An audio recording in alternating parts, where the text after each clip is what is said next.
Ashley reporting successful jump procedure.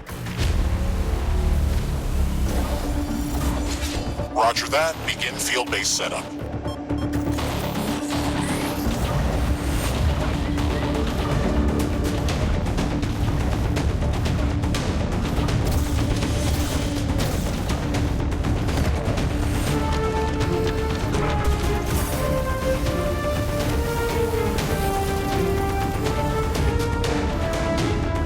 Houston, I've spotted something near the LZ. It's closing in.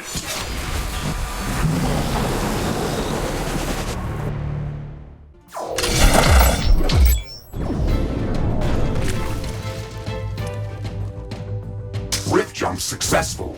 All systems check. Gravitational strength 1.05 G. Atmospheric pressure within safe levels. Magnetic field check. Error. Repeat magnetic field check with stationary equipment. Star system positioning check. Milky Way galaxy. Sycorax belt. Planet Galatea 37. Ashley, we have arrived. Welcome to Galatea 37, Mr. Riggs. It's so beautiful here. Virtual simulations on Earth were good, but this is amazing. An alien tropical paradise, and we're the first humans to experience it. I'm not exactly human. You have a few parts missing as well. And the paradise part is also left to be determined. Remember your training, Ashley. We should set up a base as soon as possible. You could at least pretend to be human. Just a bit. But you're right. There's no going home until we can construct a functioning Rift station. Let's start with the basics. Ashley, construct a headquarters building to secure our presence here. It will allow me to reconstruct if my armor is destroyed. Headquarters construction is in progress. This is going to be our main base of operations on Galatea 37, our new home. We have to protect this building at all costs. You will be teleported here whenever I am critically damaged. There is no other backup if this building is destroyed. That's basic training, Mr. Riggs. Let's focus on the less obvious things. I am required to remind you of basic protocol, even if we've done this before. We need to expand the base. Let's build a carbonium factory to do the digging for us. Yes, we've got much more interesting things to do. Let's automate this. Ashley, we really need that carbonium factory. Ashley, I'm sure that our presence will not go unnoticed. We should build up our base as quickly as possible. Our base will require huge amounts of power to operate. Right now, we can only construct some basic power plants, wind turbines, and carbonium power plants. Standard protocol advises to set up walls and sentinel towers around the base. However, I don't expect as much aggression from the native fauna as in the simulations. So far, it looks like the long-range quantum scans were very accurate. The local fauna and flora appear almost exactly like during training. Follow the protocol, Ashley. The environment in the simulation was very accurate, that's true. But the scenario was crafted by RiftBreaker Command. They usually focus on the brute force aspect of these missions. Do you want to run a brute force check if this is a simulation? You never give up, do you? Do you? Okay, Mr. Stubborn. I guess it won't hurt to set up some solid defenses, just in case. Thank you, Captain Novak. You're welcome, Mr. Riggs. Wind turbines are less effective, but they work around the clock. Carbonium power plants are very effective, but they use up the deposits that they are placed on. In the beginning, it's best to use a combination of these power sources. We can balance energy peaks and shortages by storing excess energy in energy storages. Also, remember to connect all buildings to the power grid using energy connectors. They connect all buildings within their area of operation, even if power lines are not visible. Ashley, I strongly advise you to construct an armory. It will allow us to craft new weapons and upgrades, and also manufacture field repair kits, as well as other usable items. And it will produce more ammunition for your guns. Yes, that is an important building. Okay, these sentinel towers should keep us safe, so we can focus on expanding our base further. I'm detecting a large group of creatures heading towards our position. It looks like our presence is being noticed. Base defenses should be strong enough to hold them back. Ashley, are you still skeptical about the local creatures' level of aggression? I'm skeptical about the procedures for prepping this planet for colonization. Humanity lost its love for nature after the Yellowstone eruption. But that doesn't mean we shouldn't try to preserve this ecosystem.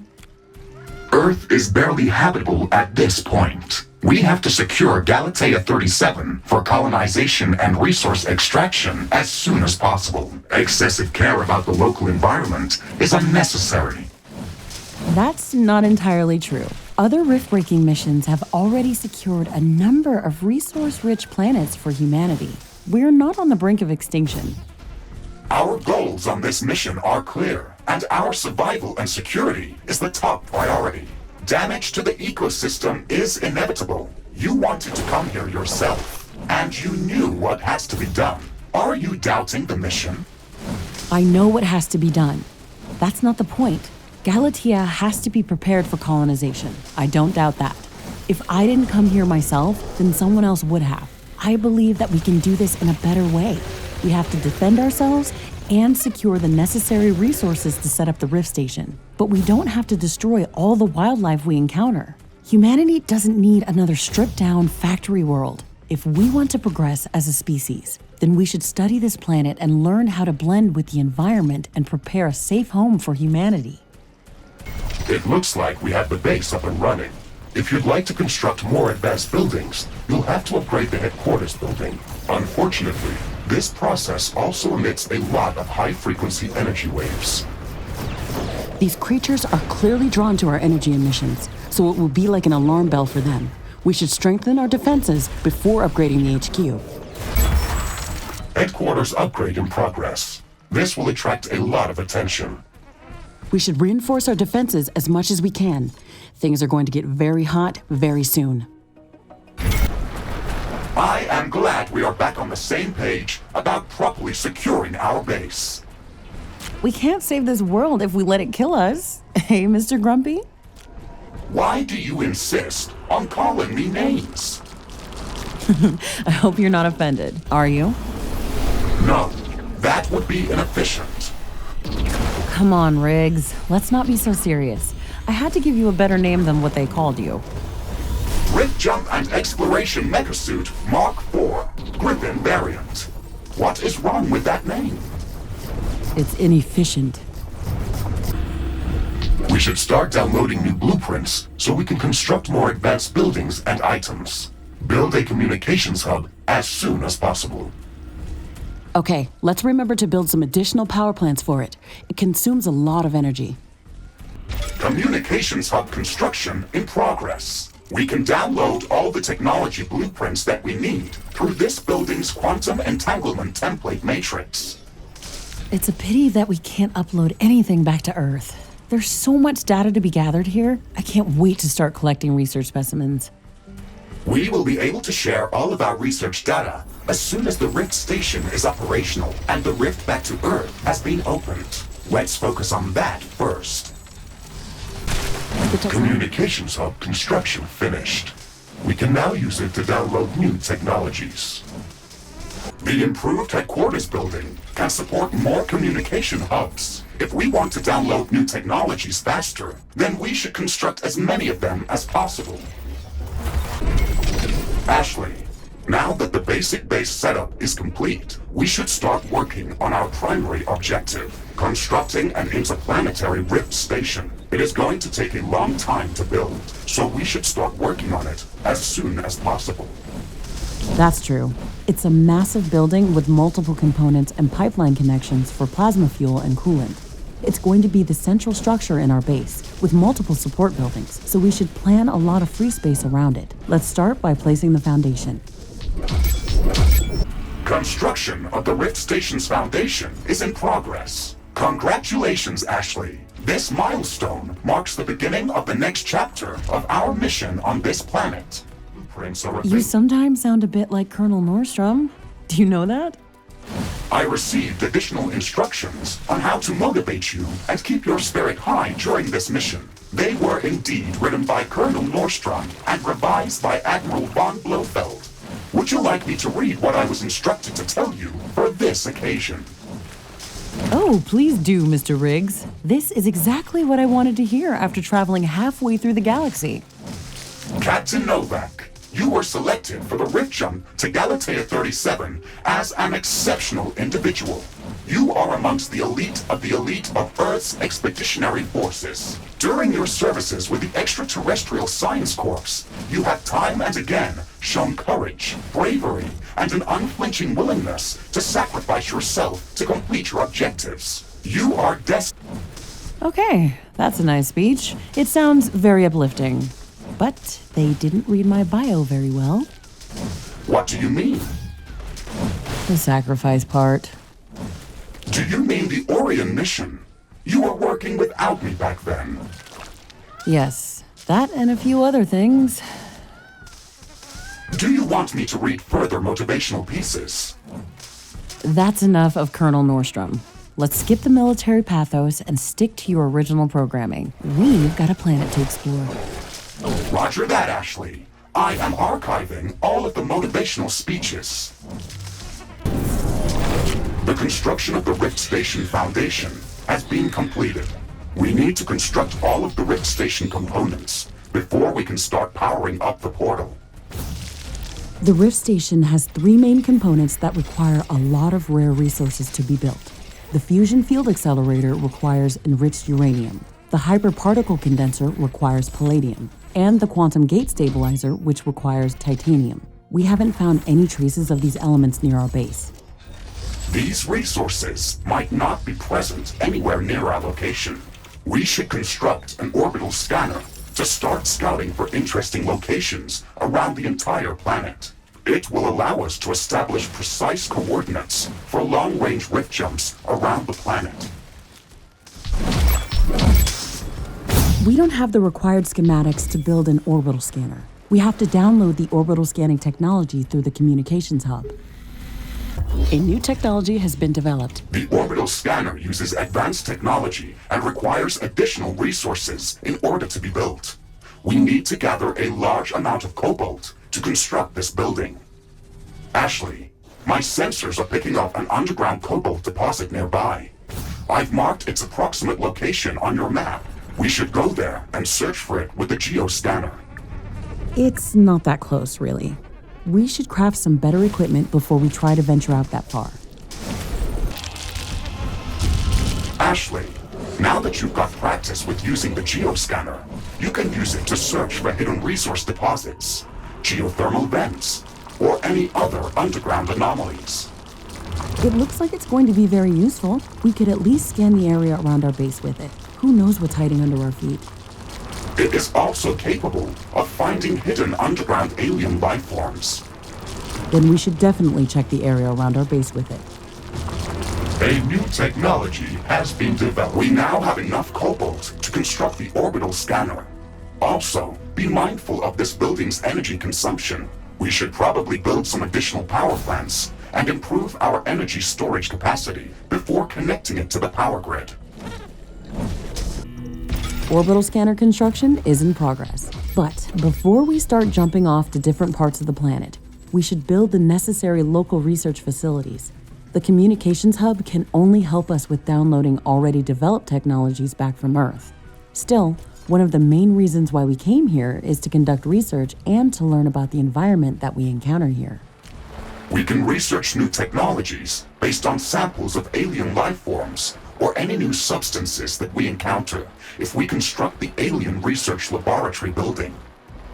The Alien Research Laboratory is a complex structure and requires multiple schematics in order to be built. Download the necessary technologies using the communications hub. Okay, we've got all the necessary technologies downloaded. This building requires a supply of clean water to operate. It would be best to place it close to a pool of mud or sludge that we can filter. Alien Research Laboratory construction in progress. Fantastic. I can't wait for it to be built. This building is going to open up a whole new range of possibilities for us. If I had a base like that on Orion, I wouldn't have lost my arm back then. How did that happen? I got careless while searching for Anorix crystals. I found a fascinating growth anomaly that was transforming all of its surroundings. I've never seen anything like that, so I had to take a sample. I was shielded inside a recon suit, but when I grabbed the crystal with my hand, it just went through it. My entire arm was infected. Why didn't you use a bioscanner to take the sample? They only work in conjunction with a lab like this. I didn't have a base on Orion or a Mecha-Suit to build one. I am sorry to hear that, Ashley, and I am glad that we got paired together. I will not allow something like that to happen to you. Okay, let's not get too emotional about that. If you look at it from a different perspective, I got an enhanced biomechanical arm replacement and I still got the sample. Alien Research Laboratory construction finished. We have to supply it with clean water to keep it operational. You can produce clean water by placing a pump in any type of liquid and delivering it to a water filtering plant for processing. Connect the output from the water filtering plant to the Alien Research Laboratory using pipes. Finally! The Alien Research Lab is operational. We can start gathering research samples and scanning the local flora and fauna. We can use the bioscanner to begin collecting samples without destroying the environment. It's the safest and most efficient way to advance our research. This is so exciting! We can finally start working on the thing that we came here to do. Ashley, don't forget that our primary objective is to establish a two-way portal back to Earth to enable human colonization of Galatea 37. That's true, but we also have to study this planet to ensure that it is safe for colonization, and to minimize the damage done to the local ecosystem by future colonists. Minimizing damage to the local ecosystem is listed at the end of the official list of priorities of this mission. I'm the only human on this planet. I can set my own list of priorities. Orbital scanner construction finished. Planetary geomapping procedure in progress. Searching for traces of uranium, palladium, and titanium. This process may take some time. Available for construction. The planetary geomapping procedure is in progress. Calculating coordinates for possible rift jump locations. The process will soon be completed.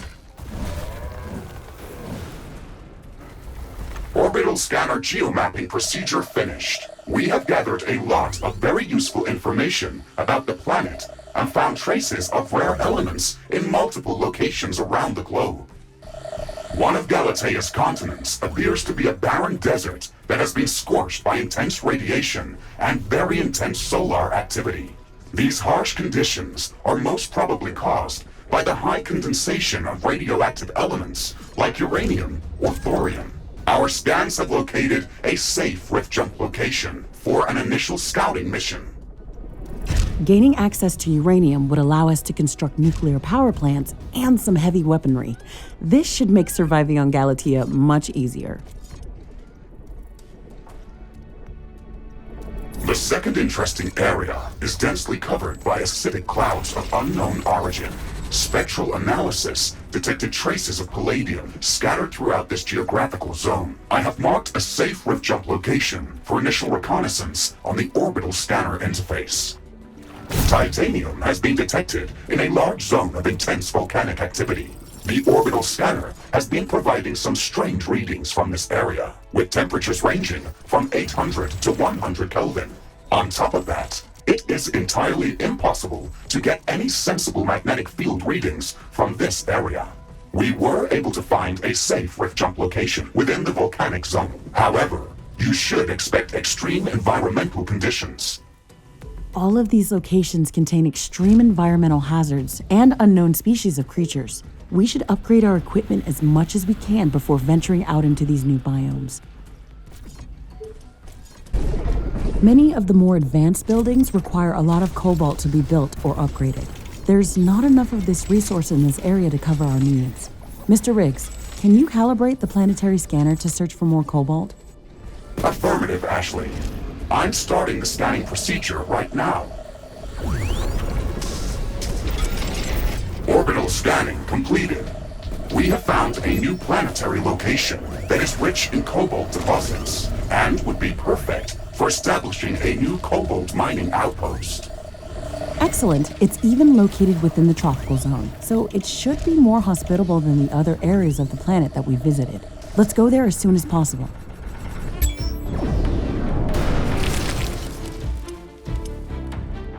Rift jump successful.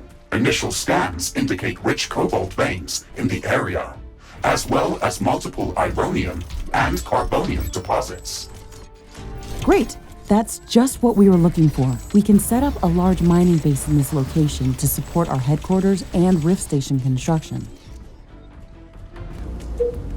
Outpost construction in progress. This building is a local version of our headquarters. It will allow me to reconstruct whenever I am destroyed. And it has a permanent rift station that we can rift jump to at any time. It will also allow us to automatically transfer all of the resources that are mined in this location back to our HQ, even if we're not present in this location. We can construct a network of such outposts around the planet to build up our economy. It's the only way to acquire enough resources to construct the Rift Station and all of its components. Be mindful of where we place these buildings, though. Our headquarters have a capacity limit of how many outposts we can support at once. So whenever there is no use for an outpost, we should deconstruct it and recycle the resources that were used to build it. Ashley, I am picking up a lot more activity in this area. We should expect strong resistance from the local creatures. Understood, Mr. Riggs. Let's make sure to set up solid defenses for this outpost. Cobalt mining is moving forward. This location is very rich in resources. We can also set up additional carbonium and ironium factories. Remember that we don't have to build everything at once.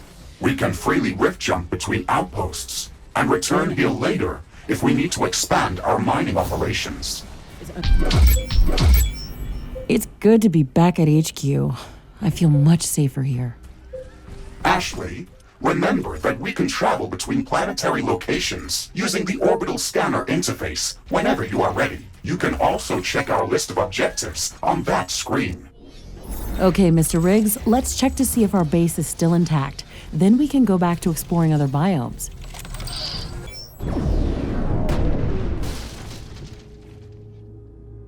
Rift jump successful. Environmental scanning in progress. The natural background radiation in this area is very high. It would kill most living organisms from Earth. Ashley, you've placed this structure on quicksand. It is going to slowly sink into the sand. We should research extra stable floor tiles so we can place them over quicksand to prevent sinking. Our sensors are indicating large quantities of tanzanite within the cacti specimen. We can use tanzanite as a catalyst for production of high-energy weaponry and equipment. It would be great if we could gather large quantities of this mineral to create something useful. A broader arsenal of weaponry could undoubtedly help us survive against all these new hostile species. Let's start researching tanzanite handling. We have finished researching tanzanite handling. We can start researching new weapons and equipment based on this mineral. However, please bear in mind that we will need to obtain this resource to craft these new inventions. The purple cacti, in which we originally discovered tanzanite, could be a good lead. Let's gather more samples of this plant to study how it manages to synthesize this material. It's our best lead. Ashley, I have already detected an interesting location with dense groups of these cacti. It is nearby, and we can jump there through the orbital scanner interface. Okay, let's do that as soon as we've secured our current objective.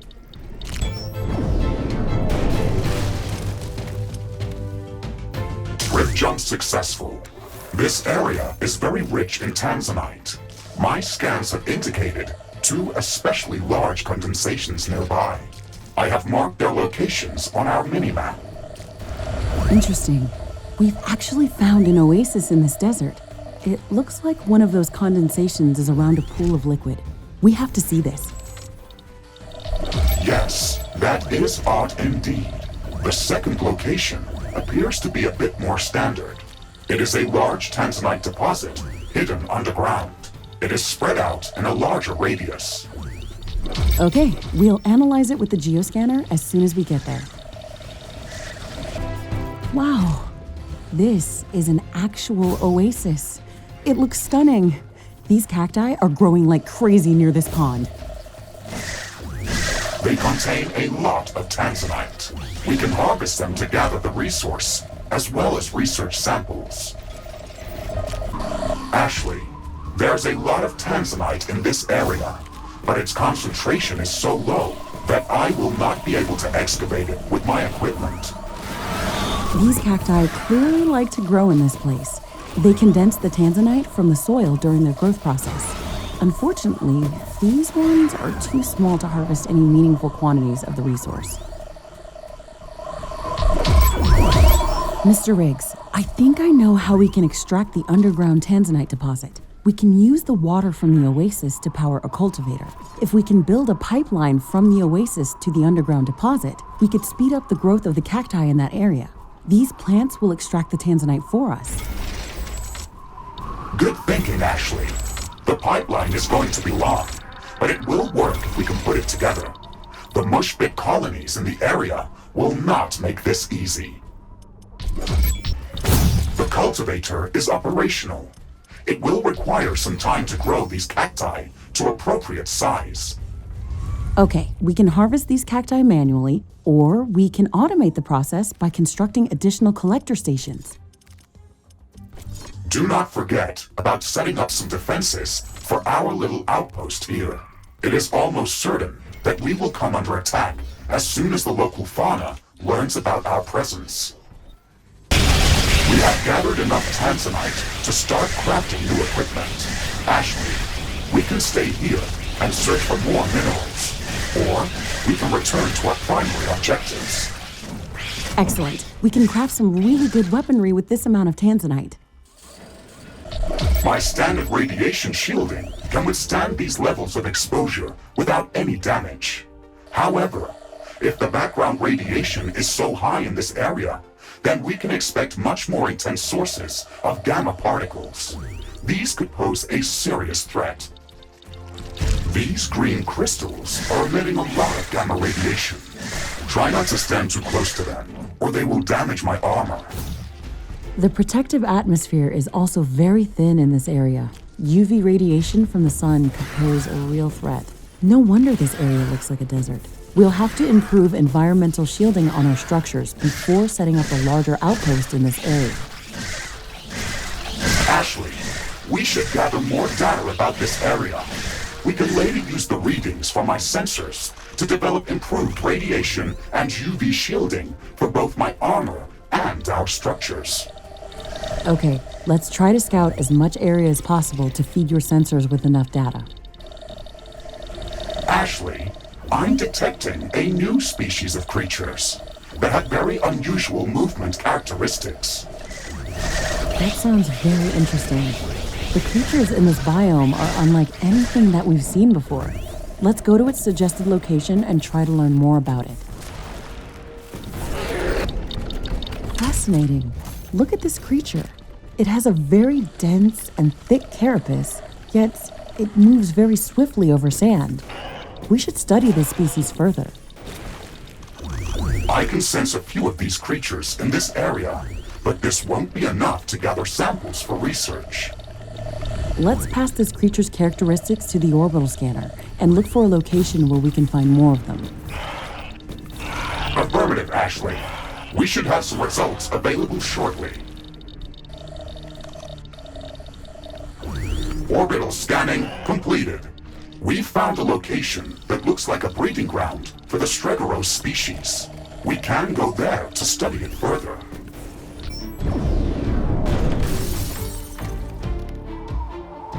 Rift jump successful. Dust storm incoming. Prepare for severe visibility reduction. This Stregoros breeding area is located in a narrow, rocky valley. Its layout works like a large wind tunnel and creates an almost constant dust storm. It is going to be difficult to fight these creatures in these conditions. we can gather research samples in a more effective way using the bioscanner. Yes, the bioscanner is going to be much better than any weaponry here. We can use it to scan these creatures from afar without making them aggressive. It is also much quicker at finding good research samples. The Stregoros species is fascinating. Its carapace is built from an incredibly strong and light form of carbochitinous plating. It's perfect for these sandy deserts, as it allows these creatures to move quickly over quicksand despite their mass. We've gathered enough samples to start researching new technology that will enable us to place special floor tiles over quicksand that will prevent our buildings from sinking. Ashley, I'm picking up a magnetic anomaly nearby. It might be worth investigating that area.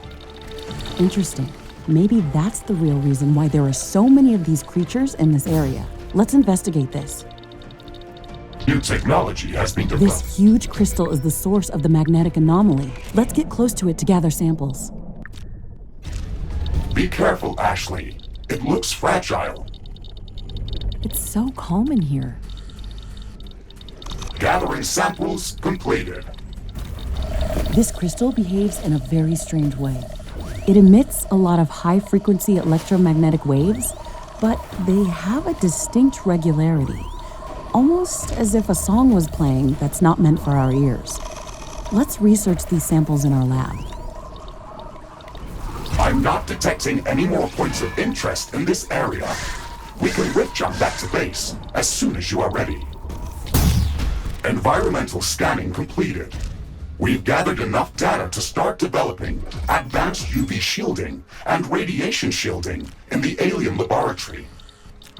Mr. Riggs, I think that we can use the natural background radiation data that we've just gathered to filter out the naturally occurring radiation within the desert dome. We can use the orbital scanner to search for even higher condensations of radiation to pinpoint a possible location for extracting nuclear fuel necessary to finish constructing the Rift Station. Affirmative, Ashley. We should have some results available shortly. Orbital scanning completed. Ashley, we've detected a new area within the desert biome that can potentially contain higher condensations of radioactive elements. I have marked its location on the orbital scanner interface. Excellent. We should go there as soon as possible. It would also be good to have the radiation shielding research finished before going on that mission.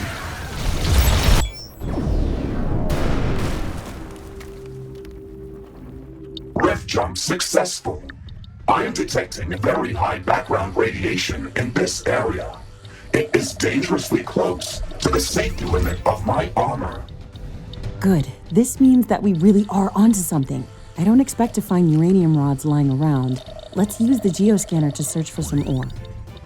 We won't be getting any good results by searching for uranium this way. This is tedious. Ashley, this is our lucky day. My sensors are picking up a larger underground uranium deposit. I've marked it on our map. Excellent.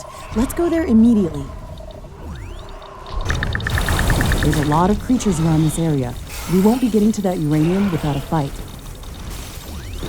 You can search for uranium elsewhere, but that's probably going to take more time. You can fight these creatures, or you can try to figure out a different solution. Thank you for the advice, Mr. Riggs. That's very helpful. Okay, we've gathered enough uranium samples. We have to search for larger uranium ore deposits that could be mined autonomously. Now that we know the type of uranium ore that is present in this area, we should download the appropriate uranium handling technology to be ready to set up a mining outpost. Ashley, we can use the radiation signature of the uranium ore that we've gathered to calibrate the orbital scanner to search for more significant deposits. It's like following a breadcrumb trail, but I feel that we're getting closer. Orbital scanning finished. We've located rich uranium deposits in a new planetary location. I have marked the rift jump coordinates on the orbital scanner interface. That's excellent news, Mr. Riggs. Let's go there to set up a uranium mining outpost. We'll finally have access to nuclear power and better weaponry.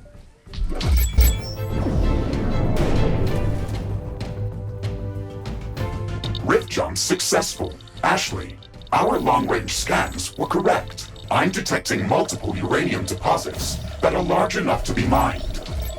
Excellent. Let's scout the area to find a good location to construct a permanent outpost. We should look for a site that's close to a uranium deposit and is easily defendable.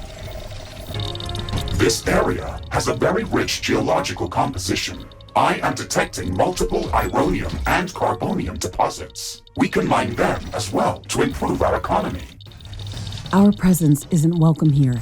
These creatures know we're here, and I'm sure it's just a matter of time before they start attacking our outpost. We should build up defenses as soon as possible. These small, ant-like mushbits are very fast and very aggressive.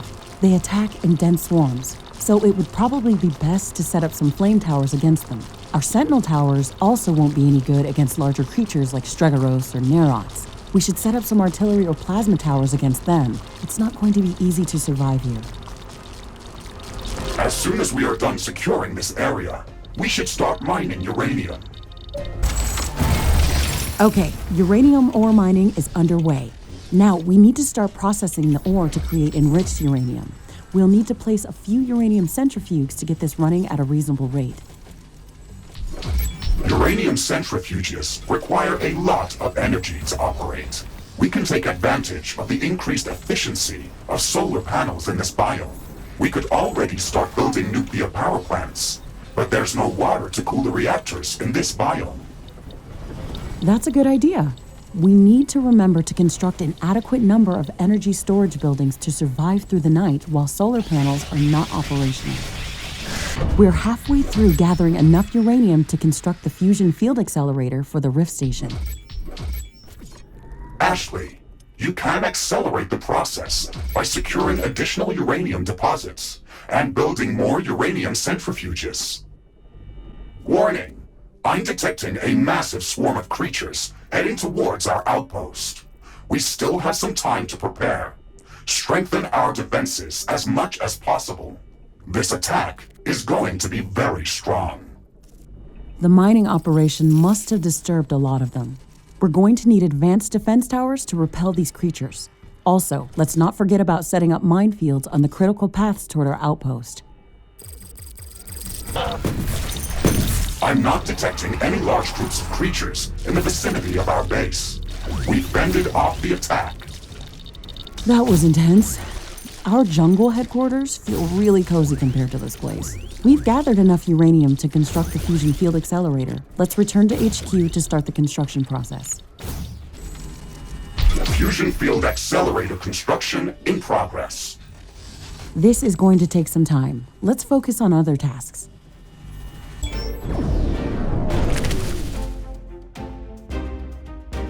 Rift jump successful. Environmental scanning in progress. Ashley, my senses are indicating a highly acidic atmosphere composition. Fluoric acid condensation is definitely abnormal compared to what we've seen in other parts of the planet.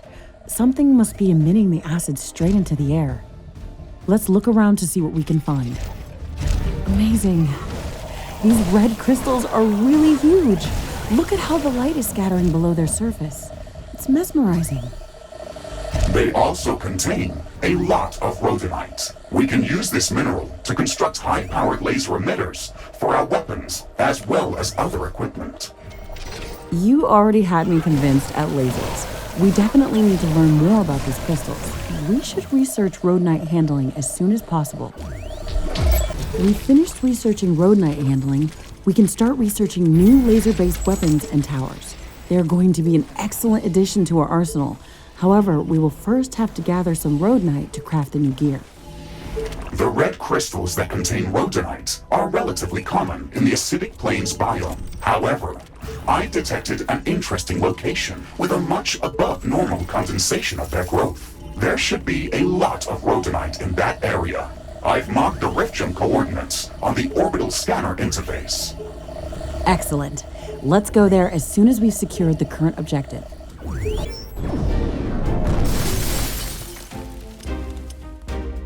Rift jump successful. The orbital scanner reported large condensations of rhodonite in this area, both underground and in the form of the red crystal formations that we've seen in the other parts of this biome. Okay, let's grab the geoscanner and start searching for treasure. Ashley, I have located a large condensation of rhodonite near our position. I have marked its approximate location on our map. Excellent. We should gather as much rhodonite as possible. We'll use it later to craft better equipment. We've gathered a sizable amount of rhodonite. This should be enough to craft some good equipment. We can stay here and try to find more, or get back to our primary objectives. New blueprint? Interesting. It appears that this life form contains large amounts of hazonite in crystallized form. If we can gather more samples of this species, we could learn how to obtain larger quantities of hazonite to craft better equipment and weapons. We can use the orbital scanner to search for larger populations of this life. Their presence should lead us to large quantities of hazonite. That's an excellent idea, Mr. Riggs. Our equipment sure could use an upgrade. Orbital scanning finished. Potential hazonite-rich location detected. I have marked the rift jump coordinates on the orbital scanner interface. That was super fast. It looks like there's a lot of these plants, or mushrooms, or whatever we should call them nearby. We can work on proper categorization as soon as we study more samples of the species.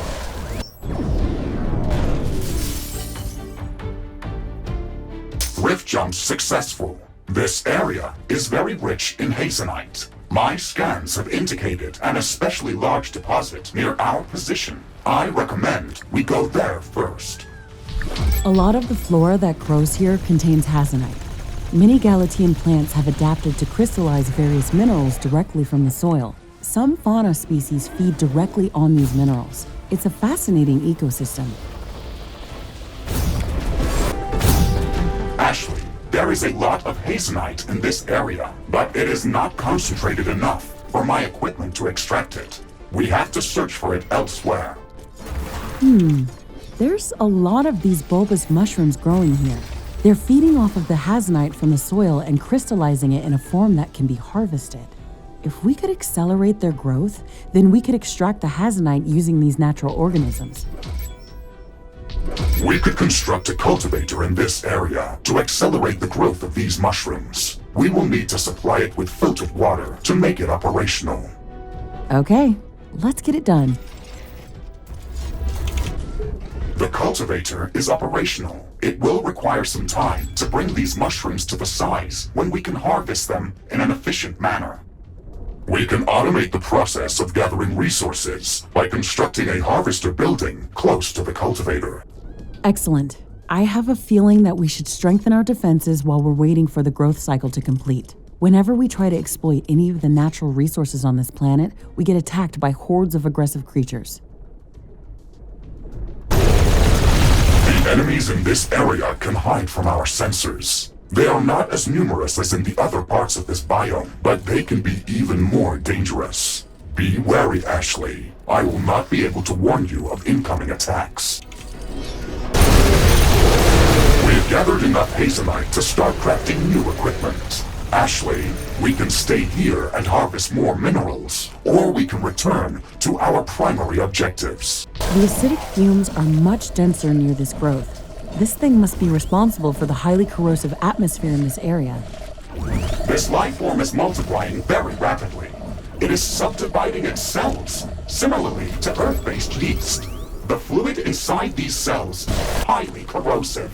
Please keep a safe distance. There must be much more of this acidic yeast growing here. The orbital scanner report indicated that this entire biome is covered in these fumes. We should study it further before setting up a permanent outpost in this area of the planet. Ashley, I strongly suggest using a bioscanner to gather samples from these life forms. The fluid inside them is a highly condensed acid that can easily burn through my armor. The bioscanner will allow us to gather samples from a safe distance. Okay, that's enough samples to start researching them in the alien research lab. Interesting. We found traces of palladium inside the acidic yeast samples that we just collected. It might be a good idea to search for larger colonies of this life form. They might indicate the location of higher concentrations of palladium. The acidic yeast colonies that we've observed seem to grow from a central root inside the colony. I'd like to study a living colony in its natural habitat to gather more data on how it gathers palladium from the environment. We'll need to construct a local research station near one of the colonies in order to do that. We'll have to download the necessary technology for that building if we don't have it yet. Ashley, I'm afraid that the research station will not be able to scan the colony from a safe distance. It would have to be placed very close to the root of the colony to work properly. We will not be able to build anything that close to the root without being overwhelmed by its growth, especially given the fact that we do not want to destroy it. I think that we can prevent the colony from overgrowing our base by covering the soil with a structure that the acidic yeast can't grow on. Standard floor tiles are going to be corroded by the colony. We can prevent that. Now that we know the type of acid that this life form is producing, we can research special anti-corrosive flooring that will protect our base. We just need to build the research station on the anti-corrosive floor tiles. Technology orbital scanning completed. We have located a large colony of acidic yeast. I have marked the rift jump coordinates on the planetary scanner interface. Warning: it is recommended to develop acidic shielding before visiting that location. It is going to be difficult to survive there without it.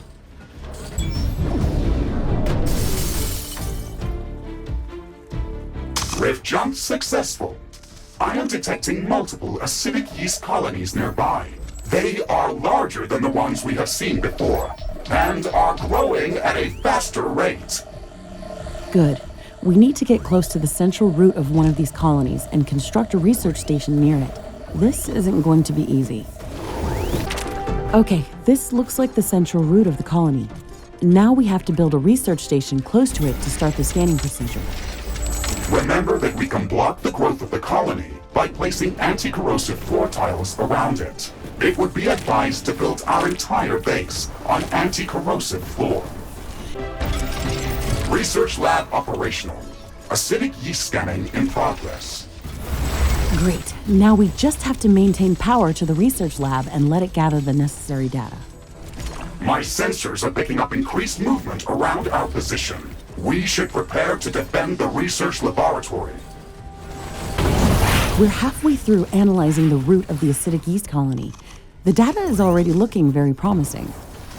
Ashley, since you built up our research station in this area, I've noticed a change in the growth vector of the acidic yeast colonies around us. It appears that all of them are slowly growing in our direction. That's very interesting. It looks like we've been recognized as a threat. The colonies are trying to devour our base. The research lab has finished gathering data. Objective completed.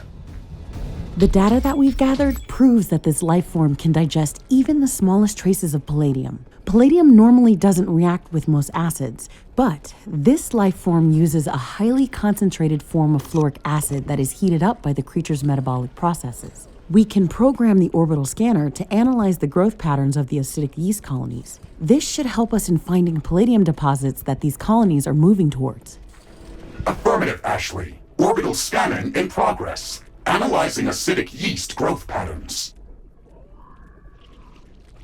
Orbital scanning finished. We have found something interesting. There are a few areas within the acidic plains that are entirely surrounded by the yeast colonies. Spectral analysis confirms that palladium should be present there. However, the yeast is actively avoiding these zones. Interesting. If there's palladium there and they aren't interested in it, then something might be preventing them from growing in that area. We should prepare for the unexpected.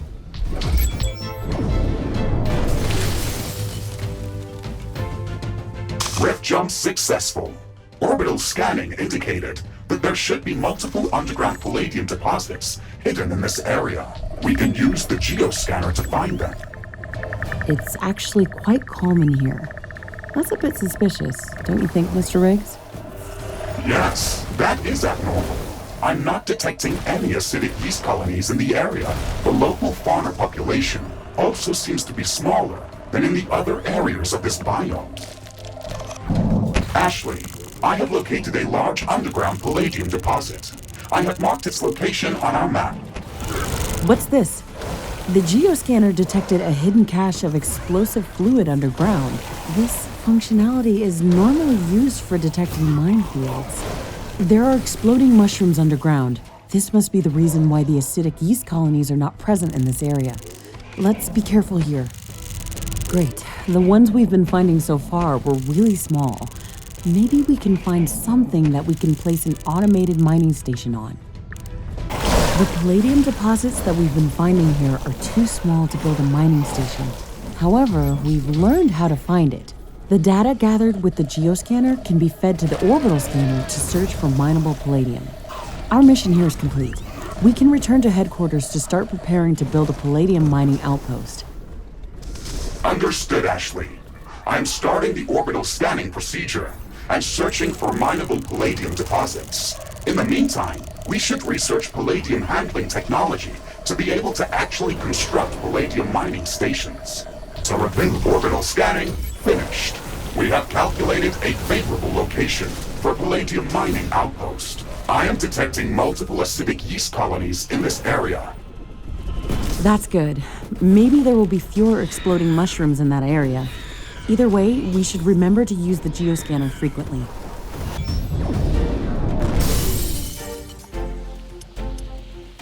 Rift jump successful. Orbital scanning was correct. I am detecting multiple rich palladium deposits nearby. Warning, acidic yeast activity is very high in this area. Okay, let's look for an easily defendable position near a palladium deposit. And remember to build our base on anti-corrosive floor tiles. This biome is not going to give up its resources easily. Once we establish a permanent outpost, we could also try to destroy the roots of the acidic yeast colonies. That should stop them from spreading further. That could adversely change the ecological balance of this biome. Let's treat that option as a last resort. Joy. Outpost construction finished. We should construct rare element mines on the palladium deposits near our base and start mining the resource. Rare element mines consume a lot of power. There's a natural abundance of refinable sludge in this biome. We could easily power our base with gas power plants. That is a good idea. Do not forget to secure our outpost with advanced defense towers. Setting up a few short-range radar stations would also be advised. They can monitor the growth of acidic yeast colonies. We have mined half of the palladium that we need to finish constructing the hyperparticle condenser for the Rift station. I am detecting increased activity amongst the local fauna. The attacks against our outposts are increasing in strength and numbers. We should build up more advanced defensive towers to protect our base. Acidic yeast is also creeping up from all directions. This area is very rich in resources, so we can establish additional mining bases if we need to expand our economy. Warning! I'm detecting a massive swarm of creatures heading towards our outpost. We still have some time to prepare. Strengthen our defenses as much as possible. This attack is going to be very strong. The mining operation must have disturbed a lot of them. We're going to need advanced defense towers to repel these creatures. Also, let's not forget about setting up minefields on the critical paths toward our outpost. I'm not detecting any large groups of creatures in the vicinity of our base. We fended off the attack. We've defended our outposts against hordes of acid-spitting monsters, giant snails, underground death beetles, and all-devouring yeast. I call it a day. Ashley, we have gathered enough palladium to construct the hyperparticle condenser. We should return to HQ to start the construction process. Hyperparticle condenser construction in progress. Okay, we're going to have to wait some time for the construction to finish. This is a very complex piece of machinery.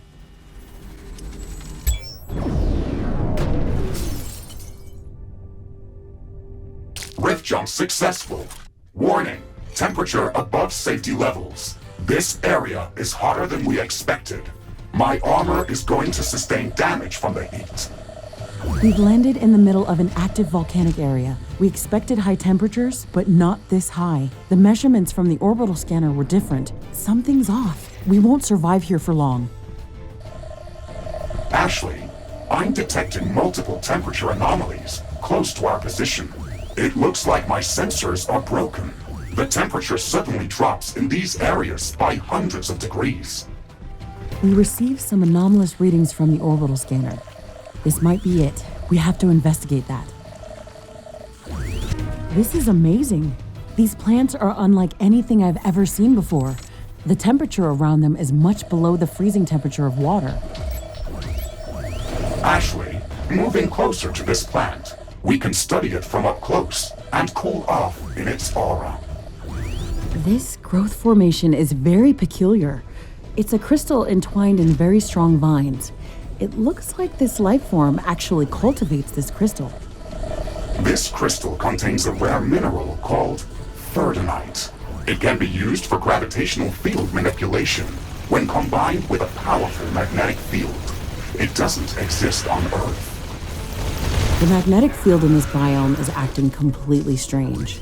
It is very fitting to see this mineral here. We should definitely research these crystals further. This will allow us to gather more ferdinite and create new equipment. The chemical compounds that are secreted by these plants react with the volcanic gases that are present here. This reaction sucks enormous amounts of energy from the space around it, resulting in very rapid cooling of its surroundings. It's an astonishing survival mechanism. We can use this effect to our advantage. The space around these plants is safe for us, so we can use it to regenerate while moving around this biome. We should try to replicate this effect. We have to gather enough samples of this plant to research it in our lab. We can do that by cutting them down or by using the bioscanner. I would strongly suggest using the bioscanner. It is much more effective at gathering usable samples, and it will not destroy our safety zones. We've gathered enough samples to study these cryoplants in our alien research laboratory. Let's do this as soon as possible. If we can learn to replicate this effect, then we should be able to move freely around this biome. New blueprints are available. We've finished researching ferdinite handling. The results are amazing. This mineral will allow us to craft entirely new equipment and weapons of extreme quality. The only problem is that we need to find more of this resource. Mr. Riggs, can you search for large condensations of the entwined ferdinite crystals using the orbital scanner? Roger that, Ashley. I have located a potentially ferdinite-rich location. The rift jump coordinates are marked on the orbital scanner interface. Rift jump successful. The orbital scanner reported large condensations of ferdinite in this area. We can harvest it from the blue entwined crystals that are growing here, or try to locate it with the geoscanner. Okay, let's grab the geoscanner and start searching for ferdinite. I'm sure that we can create some special equipment with it. We've gathered a sizable amount of ferdinite. This should be enough to start crafting new equipment. We can stay here and try to find even more, or get back to our primary objectives.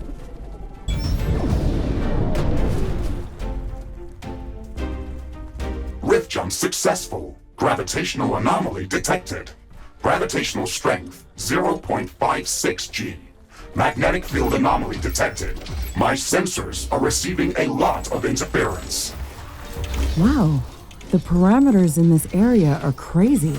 It's like a completely different planet. The gravity in this place is acting weird. Something must be causing this. Ashley, let's focus on finding the titanium deposit that should be somewhere in this area. We can triangulate its position by building a network of radar stations. You're right. We can investigate what's causing these anomalies as we move forward. We can place the radar stations in the safe zones created by the cryoplants. We can also construct cryo stations of our own. However, they require titanium to be built. We can find small amounts of titanium by harvesting cryoplants. Look at this object. It's enormous, and it just floats in the air like it doesn't weigh anything. It is emitting a powerful magnetic field. It is disrupting most of my equipment. We will not be able to construct any buildings within its immediate area of effect. It looks alien, on an alien planet. Let's stay away from it. It reminds me of how I lost my mind. Building cryostations won't make much sense until we can find a much larger titanium deposit. Let's not waste titanium unless it's necessary. Okay, we've built the first radar station. It isn't easy to provide enough power in this biome. The atmosphere is very thick, and it's reducing the effectiveness of wind and solar generators. We will need a few additional radar stations to triangulate the position of the titanium deposit. Try to place them as far from each other as possible. They need to cover a wide area. The data that we've gathered about these strange magnetic rocks is fascinating. Their structure doesn't resemble anything that we've seen so far. They generate a strong electromagnetic field that can distort gravity. This shouldn't be possible. They are also impervious to all of our standard weapons and equipment. They are practically indestructible. We can't shatter them, but maybe we could dissolve them. A strong enough acid might do the trick. Ashley, we've constructed enough radar stations to locate the titanium deposit. I am marking its approximate position on our map. Excellent. Let's go there and search for it with the geoscanner. We've got it, but the amount of titanium in this deposit is not impressive to say the least. It is enough to provide data for the orbital scanner to search for more significant deposits underground. Okay, let's start the orbital scanning procedure. We have to find more titanium. Orbital scanning in progress. Searching for traces of titanium within the planet's volcanic zone. This will take some time to complete. Orbital scanning finished. We've located a new planetary location with larger underground titanium deposits. Warning, the volcanoes in that area are very active. Make sure to equip any armor enhancements that we have available before going there.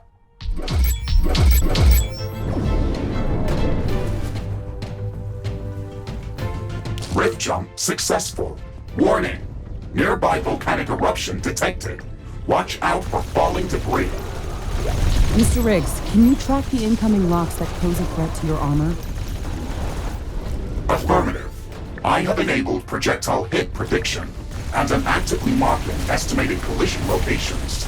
Evade these markers as soon as you see them. We only have a few seconds to act. Okay, this mission is going to be intense. We'll have to dodge volcanic bombardment and search for titanium at the same time.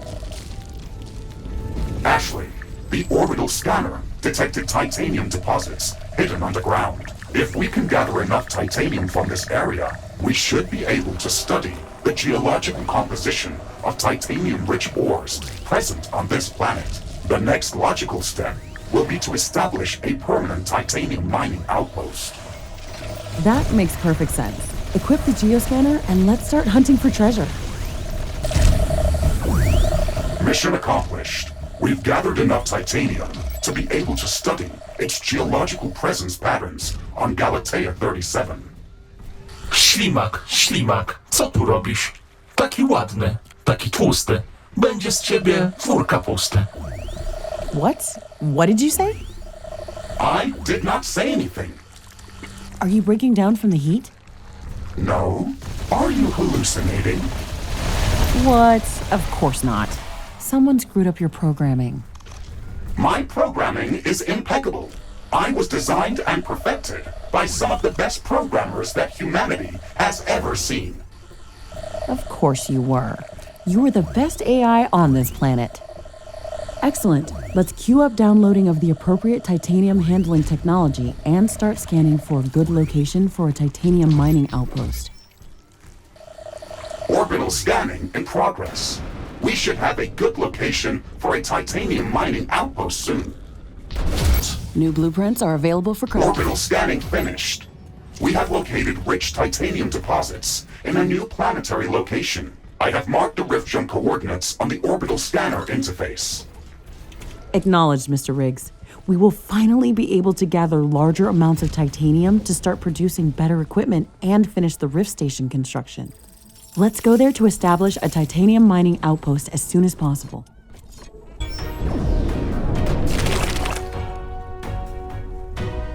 Rift jump successful. I am detecting multiple mineable titanium deposits in close proximity to our location. Excellent. We've hit the jackpot. Let's look for an easy-to-defend location near one of the titanium deposits to establish an outpost. Ashley, remember that in this biome, we have to cool the surroundings before placing any buildings. Start by constructing cryostations in the location where you want to build your base. We could also start building up next to a patch of cryoplants. However, that can be dangerous as these plants may get destroyed during an attack. We have to change our approach to generating energy in this outpost. The atmosphere in this biome is very dense. It is blocking sunlight and reducing the effectiveness of solar panels. Wind activity is also very low, so wind turbines don't produce much energy. However, I am detecting multiple geothermal vents and rich carbonium deposits. We can place power plants on these resources. We're practically surrounded by vast amounts of energy that is stored in the magma all around us. It would be possible to utilize magma as a liquid to produce power if we invest in appropriate technology. Ashley, let us not forget that we came here to start mining titanium for our Rift station. Remember to place rare elemental mines on the titanium deposits that we found here. You're right. Let's secure our base and speed up the mining process as soon as possible. We have mined half of the titanium that we need to finish constructing the quantum gate stabilizer for the Rift station. I am detecting increased activity amongst the local fauna. The attacks against our outpost are increasing in strength and numbers. We should build up more advanced defensive towers to protect our base. This area is very rich in resources, so we can establish additional mining bases if we need to expand our economy. Warning! I'm detecting a massive swarm of creatures heading towards our outpost. We still have some time to prepare. Strengthen our defenses as much as possible. This attack is going to be very strong.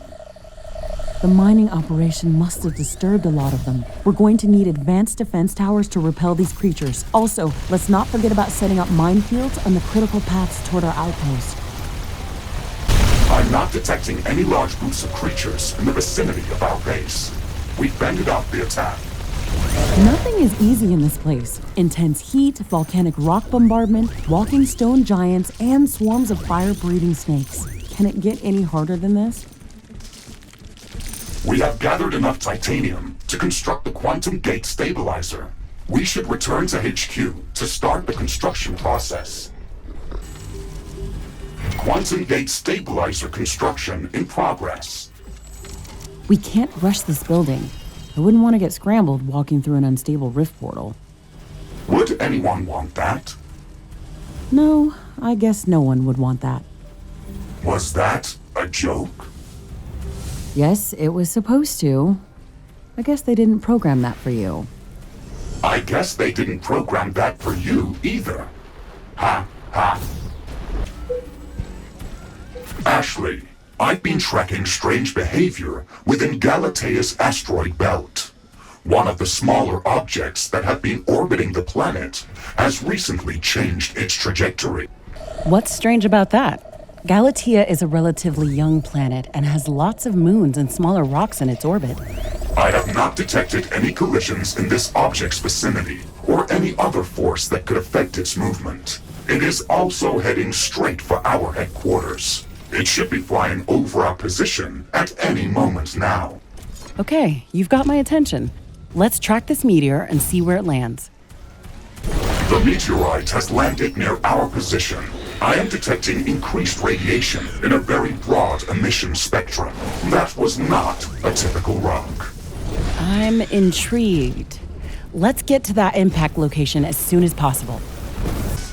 The meteorite created a vast crater. The ground has a strange blue glow in this place. Is this Cherenkov radiation? That's possible.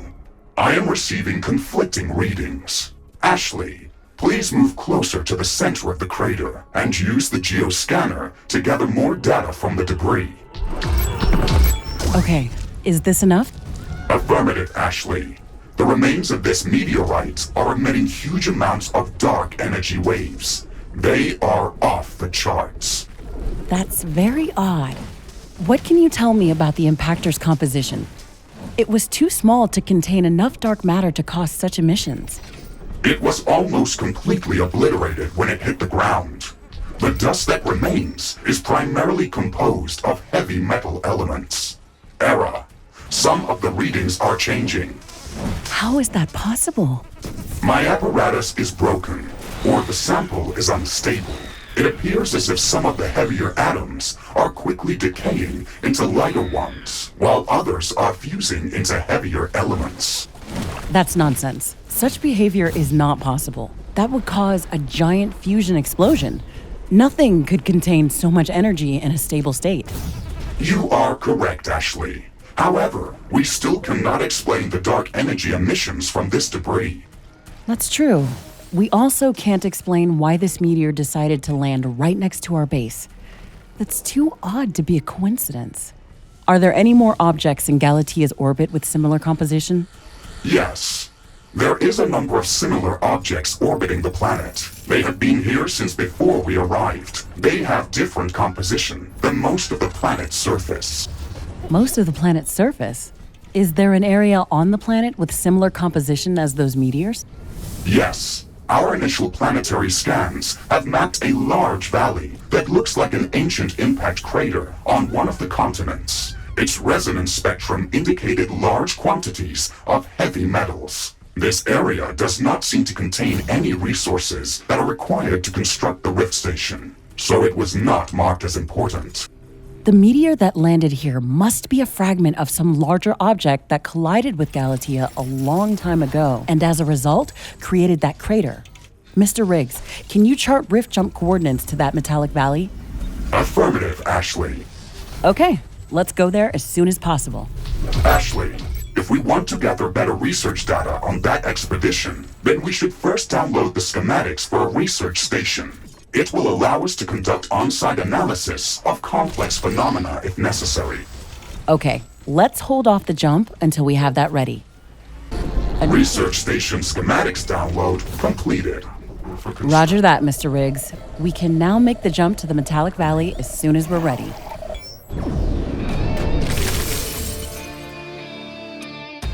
Rift jump successful.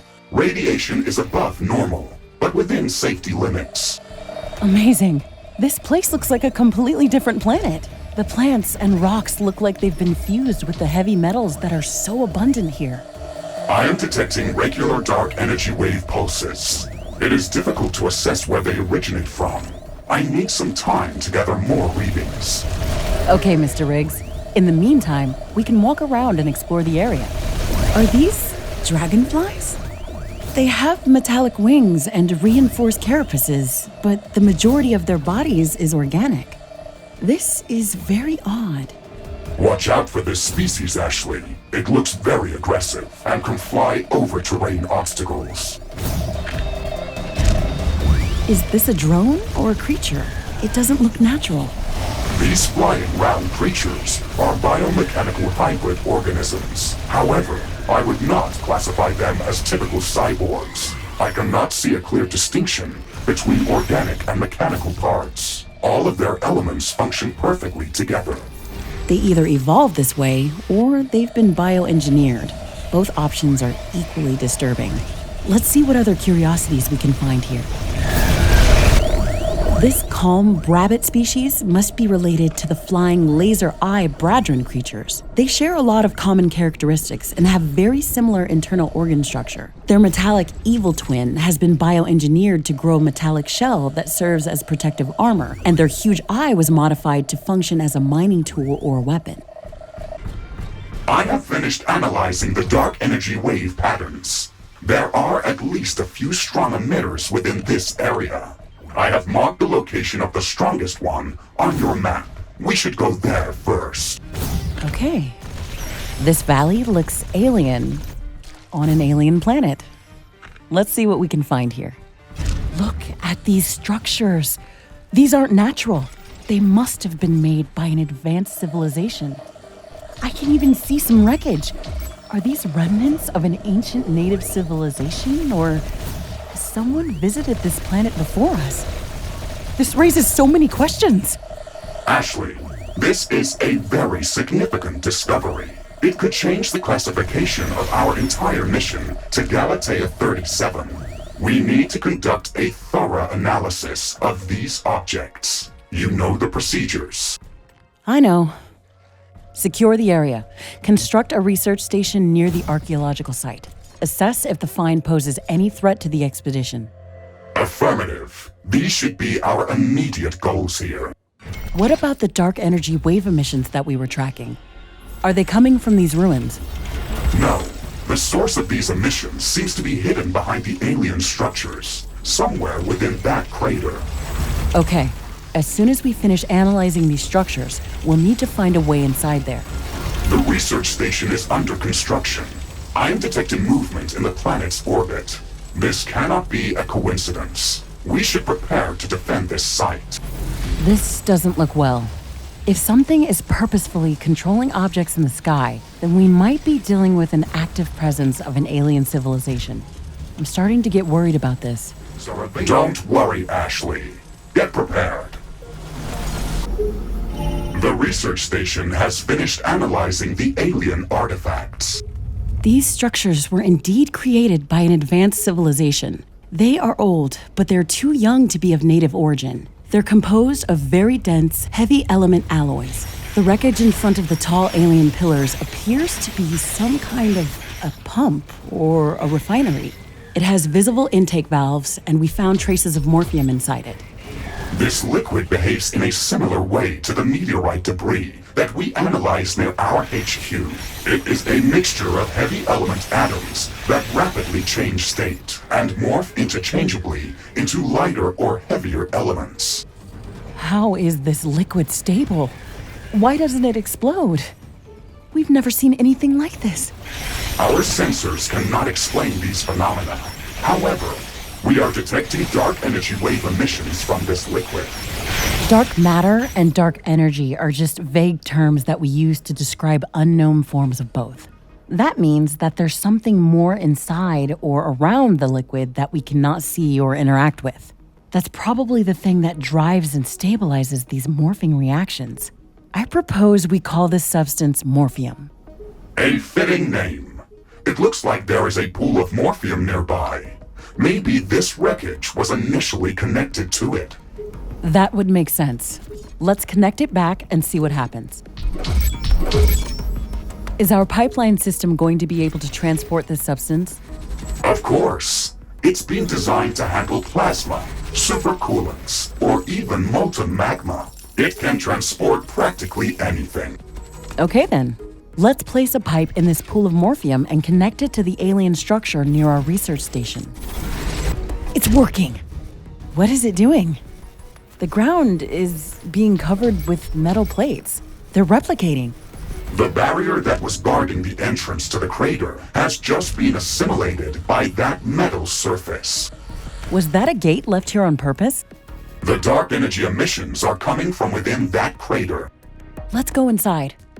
The structures inside this crater are amazing. They are very old and damaged, but they give me the feeling as if they could come back to life at any moment. The dark energy readings are strongest at the center of this crater. Something powerful was here, but there is not much left. These aliens must have been able to manipulate unknown forms of dark matter and dark energy. The morphium liquid looks like some kind of power source. It provides both matter and energy to their structures. Would it be possible to replicate some of this technology without fully understanding how it works? Yes. The research station scanned the alien structure thoroughly, and our printer drones can replicate it with minor modifications. If we connect it to a morphium pipeline, it will operate. Based on initial analysis, the structure that opened the gate to this crater has multiple purposes. It is a defensive tower, but it also covers the ground around itself with a metallic surface. This influenced area assimilates most smaller objects that it touches and serves as a power generator. It probably served additional purposes for the aliens, but we don't know enough about that. These towers will not require an additional energy supply, nor AI cores to operate. This can prove very useful if we can find more pools of morphium. It could make securing remote bases very easy because we could have the morphium towers up very quickly without the need to set up AI centers and a full power grid for them.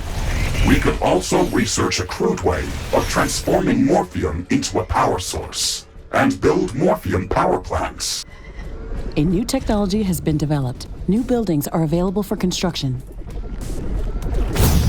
That's interesting as well. Before we venture out further, it looks like it would be a good idea to set up a solid outpost in this area. There's a lot of ironium and cobalt in this valley. We should take advantage of that. That is a very good idea, Ashley.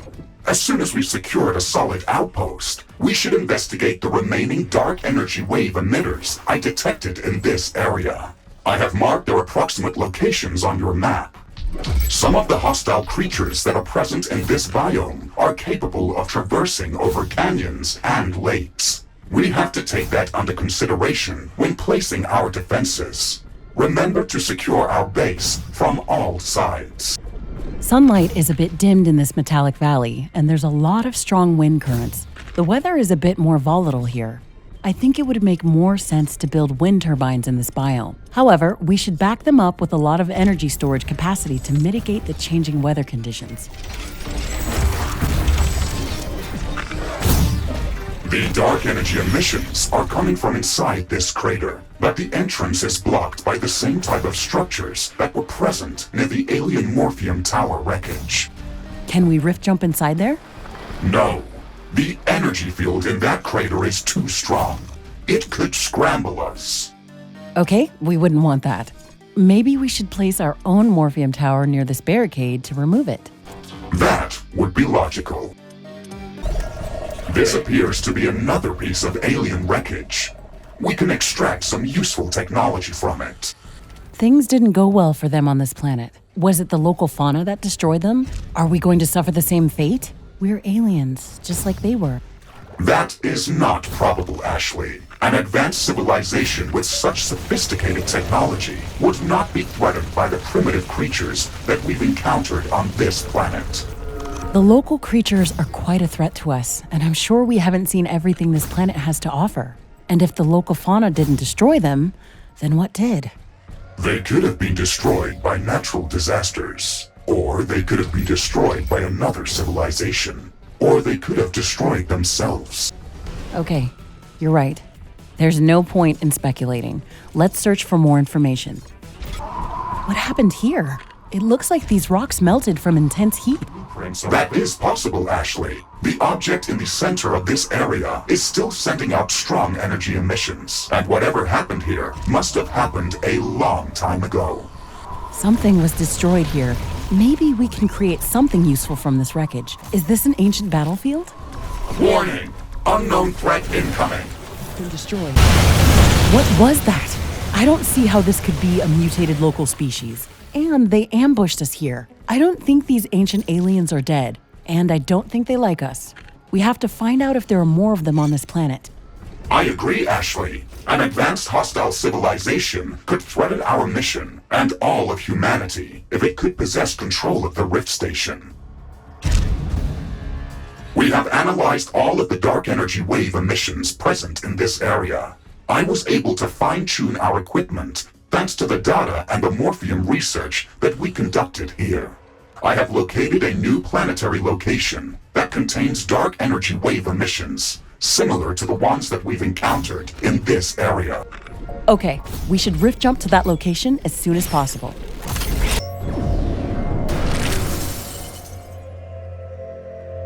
Rift jump successful. I am detecting strong dark energy wave emissions, but I cannot pinpoint the exact location. We need to gather more readings. Roger that, Mr. Riggs. Let's scout the area. Maybe we can find that spot ourselves. How do you think we should call these ancient aliens, Mr. Riggs? Based on the data we've gathered, I would classify them as a Type 4 advanced extraterrestrial Morphium-based civilization. Okay, let's cut that short and call them X-Morph from now on. Acknowledged. It fits well. Warning! Unknown threat detected. It's a huge alien tower! Watch out, Ashley. It shoots very powerful plasma projectiles. This looks like an automated biofactory. It's fusing the local fauna with some kind of alien technology. It doesn't look right. It's more like a failed experiment. It is threatening both to us and to the local ecosystem. We should destroy it. You won't have to tell me that twice. How did these towers appear out of thin air? We probably couldn't detect them with our senses. They must be using dark matter in their technologies. Any technology that's sufficiently advanced is indistinguishable from magic. That sounds about right in this case. We can't directly detect dark matter and dark energy, but we can see the effects of its influence. That is correct, Ashley. All of my dark energy readings are based on changes in the local environment that cannot be explained in any other way. For example, dark matter can affect gravity, but it does not interact with electromagnetic waves, including light waves. Modern magic in its purest form. We gathered enough data to locate the source of the dark energy wave emissions. I marked the location on your map. Okay, Mr. Riggs, let's go there. This looks like a crash site. I can see a wing fragment over there. I think a small spaceship hit the ground in this spot and broke up into pieces. We should remove all hostile presence from the area before we try to study this site in more detail. The ship's core is partially intact. Some processes are still functioning. How can you detect that? Isn't this supposed to be unknown alien technology? Some of these mechanisms are quite similar to ours. A lot of them operate based on known rules of physics. Except the ones that use dark matter. Maybe these aliens are just one step ahead of us. We could power up this core if we deliver a large enough initiating charge. Do you think we could get some data out of the ship's computer? I think that could be possible. At least we could learn more about how their technology operates on a fundamental level. Okay then, let's build up enough energy storage capacity, fill it up, and connect it to the ship's core. Ashley, the initiating charge for the ship's core is ready. You can go there and start the procedure. We have to be close to that object to control that sequence. Okay, let's see if there's a ghost in this shell.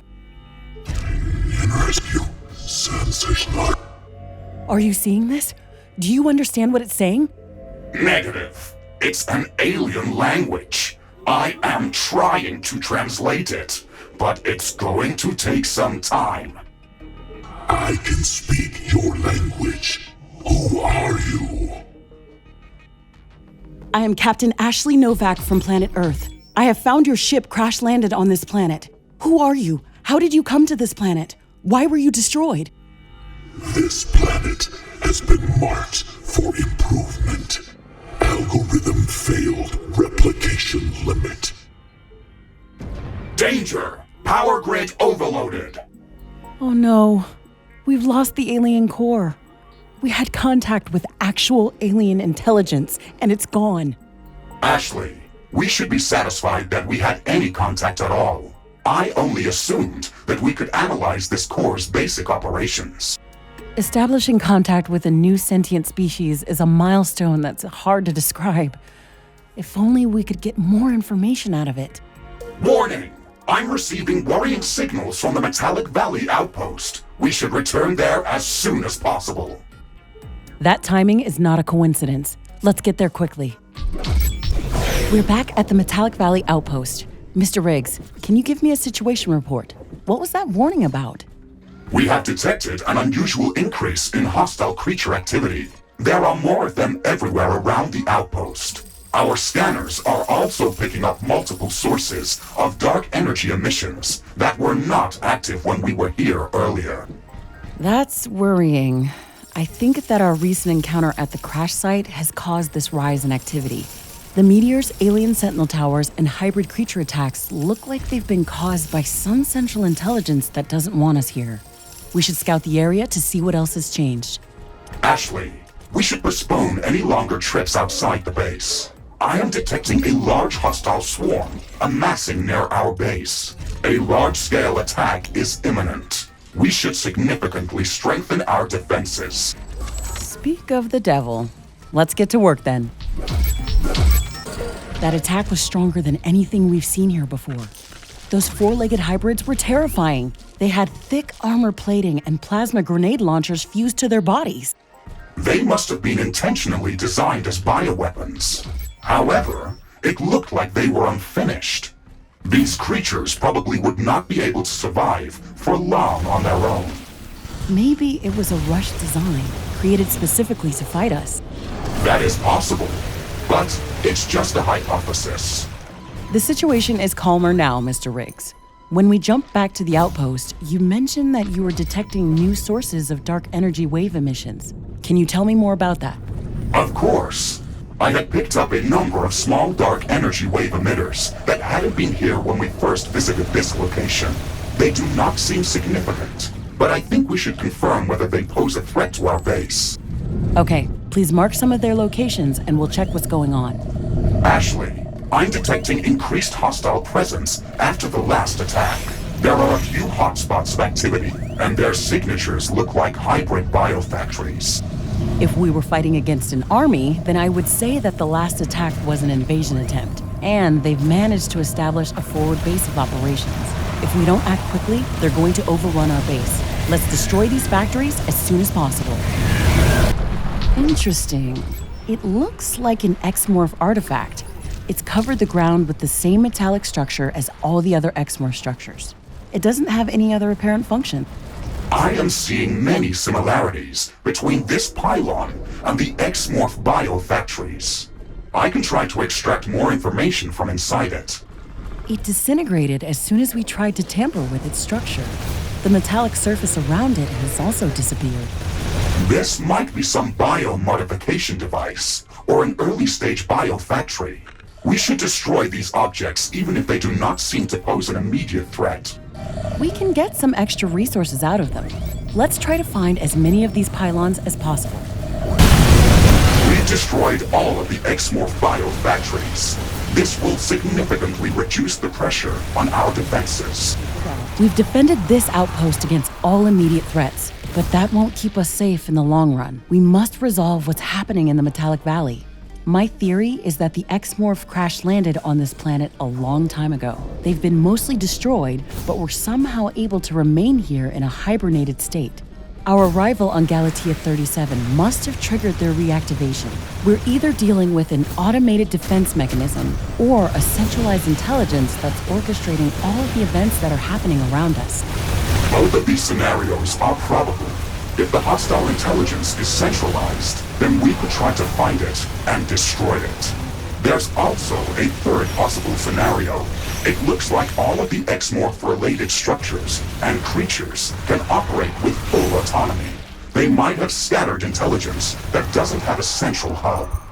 In either case, we should work towards reducing their attack capabilities and strengthening our position. We should locate their biofactories and eliminate them. We could also try to take away their source of power, Morphium. The attack that brought us here originated from a plateau nearby. It is highly probable that they are manufacturing hybrid creatures at that location. I have marked it on the orbital scanner interface. I can see a large lake of some liquid within this metallic biome. We've only seen Morphium around here, so I guess that's it. That lake could be an almost endless supply of that resource.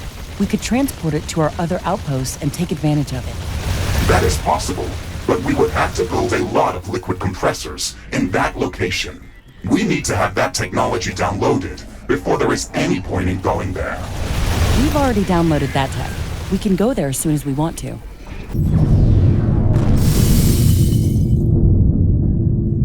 Rift jump successful. I am not detecting any biofactories yet. We have to walk around and search for them ourselves. This area is primarily flat and open. We should be able to navigate it quickly.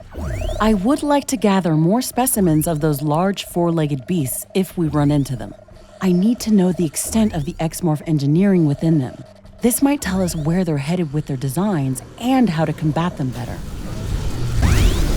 Ashley, I'm detecting dark energy bursts in a few locations around us. These must be hybrid biofactories. We should go there and destroy them. There's a lot of them. If we don't act quickly, they will overrun us. Let's get to work. We've destroyed the first biofactory. It looks like they were heavily defended by X-Morph defense towers. I think they expected us. Another biofactory destroyed. I think they're creating all these Florian creatures. They've been preparing to destroy us. I'm detecting a rise in activity at the remaining biofactory locations. They are ramping up their efforts. Biofactory destroyed. Good work, Ashley. I am not detecting any more biofactories in this area. Mission complete, Ashley. That should slow them down significantly and buy us more time. We've gathered enough samples of the Florian creatures. Their design is very cool. We probably shouldn't call them a species, as they cannot reproduce on their own. These organisms are powered by morphium, and I don't think they would be able to survive without it. It is hard to say how long they can survive on the supply that they carry within their bodies. They can communicate amongst themselves and appear to function autonomously. There's no evidence to support that they're controlled remotely, but I can't rule that out either. I am afraid they will not let us rest here.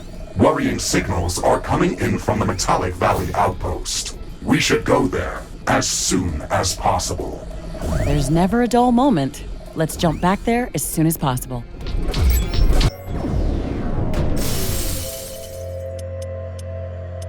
Rift jump, error.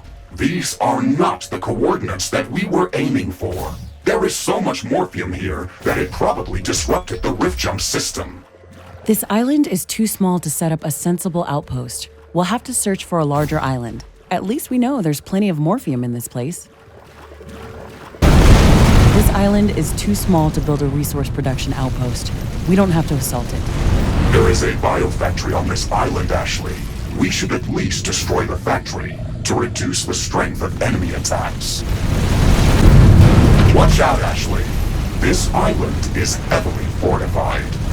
They're not making it easy, are they? Let's clear it out and set up our own fortress. We have cleared the island from all X-Morph presence. We should build up an outpost as soon as possible. Outpost construction is in progress. We should build up defenses as soon as possible. Building space is limited. I recommend constructing morphium towers to reinforce our defenses. They do not require additional power or AI cores. We can also place them directly in the morphium reservoirs, so they can serve as forward defenses, and their construction should be efficient here. It is going to be more difficult to defend on a small island. Outpost construction finished. Now, let's focus on building up the necessary morphium compression infrastructure. This will allow us to take advantage of this resource in any place on this planet. Liquid compression requires a lot of energy. I think it would be a good idea to use morphium power plants for this purpose. They're space efficient, and there's practically a limitless supply of morphium in this area. Ashley, I'm detecting X-Morph biofactories around our base. We should destroy them to prevent the outpost from being overrun.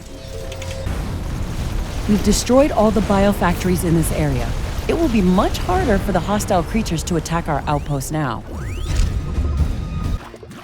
We've built up a sizable morphium production facility. This will allow us to take advantage of this resource in any place on the planet. We'll just need to construct the necessary decompression facilities wherever we want to deliver it. Warning! I'm detecting a massive swarm of creatures heading towards our outpost. We still have some time to prepare. Strengthen our defenses as much as possible. This attack is going to be very strong. There's limited space to build strong defenses on land, but we can take advantage of morphium towers and place them directly on the liquid. I think they should be most effective when placed in groups so they can back each other up with shields. That is a good idea, Ashley. We can build forward morphium tower lines that surround our outpost and support them with a few artillery towers placed on land. I'm not detecting any large groups of creatures in the vicinity of our base. We fended off the attack. Excellent. That was a tough fight, but we can now safely export morphium from this location. This resource can prove very useful for strengthening our presence on Galatea.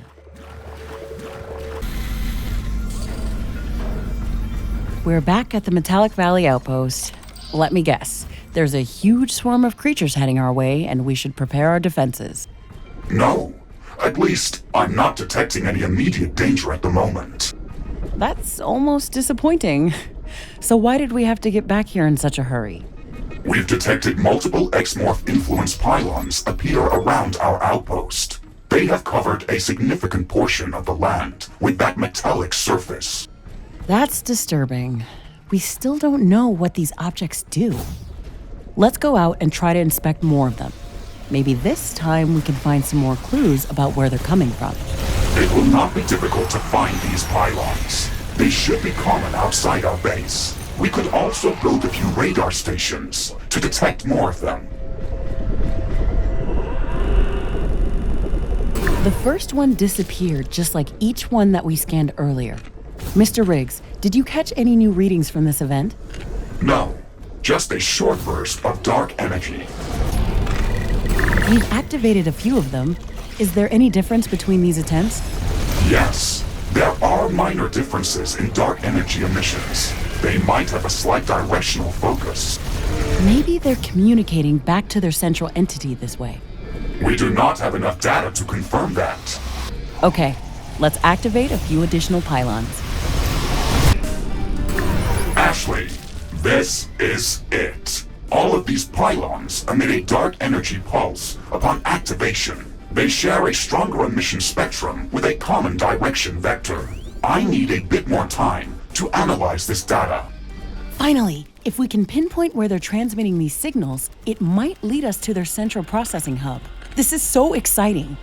I am afraid that we also have some more pressing matters to attend to. Our long-range sensors are picking up an entire army of these hybrid creatures heading towards this outpost. This is going to be the most brutal attack yet. We have to use everything that we have at our disposal to defend this base. If they can destroy it, then they will probably try to attack our headquarters next.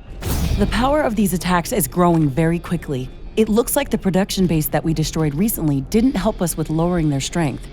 We don't know how big this attack would have been if we hadn't destroyed that facility. True, we still have some time. Let's start preparing. Threat neutralized. Good job, Ashley. This attack was exceptional. Definitely. My heart is still pumping. These attacks are removing my scientific curiosity. I want to destroy these abominations now. I feel angry, exhausted, and disgusted. There is no beauty in these creatures. They're just a mindless mass of flesh fused with metal. We have to destroy the source of this plague or they'll infect the entire planet. Mr. Riggs, do we have any progress on the data that we've gathered from those Exmorph influence pylons? Yes, I was running data analysis all the time in the background. I have a log on a very odd location. All of the influence pylons were beaming energy to a common point. I think we can assume that those were data transmissions. Okay, that makes perfect sense. All of the Exmorph-related objects and creatures were somehow tied to dark energy phenomenon that we can't fully grasp yet. That's why we couldn't work out what's happening around here. Can you tell me more about that location? We can't rift jump directly to that location. It is surrounded by very dense rock formations, full of heavy element minerals that distort the functioning of most of our equipment. We will have to walk up there, through a narrow passage amongst the rocks. How fitting. A single path to the lair of evil. I'm sure it wasn't designed that way on purpose. Ashley, are you mocking this situation? No, not at all.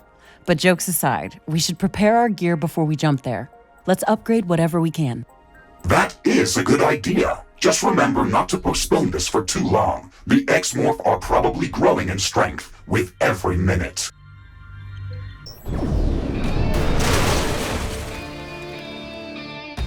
Rift jump successful. We're close to the Exmorph base. Long-range scans of this area indicate that this is the only viable vector of approach. This narrow corridor is a complex maze of alien structures. It is going to be challenging to navigate through it, and we should expect extreme resistance. We have to break through their central structure or whatever it is we're heading for and disable it. We can use their own technology against them. Morphium towers can dissolve their barricades. We'll build our own maze of towers if we have to. Our path is completely blocked by the X-Morph structures. We must dissolve them by placing Morphium towers next to the barricades. Another barricade. We can try to find a way around it, but there's no guarantee there is one. It's probably a better idea to dissolve the barriers using Morphium towers anyway. We are progressing towards our goal. Dark energy emissions are getting stronger. We are halfway through, and we have destroyed a number of biofactories. Alien resistance is getting stronger. We're pushing through, but we've got to push harder. All my sensors are detecting unknown emissions affecting them. We must be heading for a very powerful source of dark energy. If we could detect all the dark energy and dark matter around us, we'd probably see a whole new world. We have to study all these artifacts as soon as we've removed the threat. I can see a huge metal structure on the horizon. It must be their base or some landing ship. It looks damaged. The dark energy emissions are coming directly from that location. This is the central X-Morph structure that we have been looking for. We finally made it. We've reached the X-Morph core. It looks like it was severely damaged a long time ago. Ashley, this thing is still operational. We have to be careful. I don't want you to lose another arm. Welcome, Ashley. We were hoping you would come here. Thankfully, you were able to destroy our rogue replicants. How do you know my name? How can you speak my language? We were able to track some of your communication. Your language is easy to decode. What do you mean by rogue replicants? What happened to you? Why were you waiting for us? We landed on this planet a long time ago and wanted to colonize it just like you are doing now. This planet has a unique magnetic field that affected our systems in a way that we didn't predict in our hubris. One of our consciousnesses was damaged during replication. Then it went rogue and rebelled against us. It started to modify and replicate the local fauna to use as bioweapons. We managed to destroy the rogue consciousness, but its replicants continued to function autonomously and overwhelmed us. This is the last consciousness hub that we were able to hide in stasis. Ashley, I am sensing incoherence in this story. We cannot trust this entity. Understood, Mr. Riggs. I'll take that into account. Some of this story doesn't add up. Why are you telling us this? Why were you waiting for us? This core is damaged, and we are no longer able to reconstruct our avatars. We need your help to survive. Which parts of our story don't you believe? Why were these replicants and towers guarding your core against us? That wasn't friendly. They are not under our control, and at the same time, they cannot destroy us. They wanted to keep you away from us.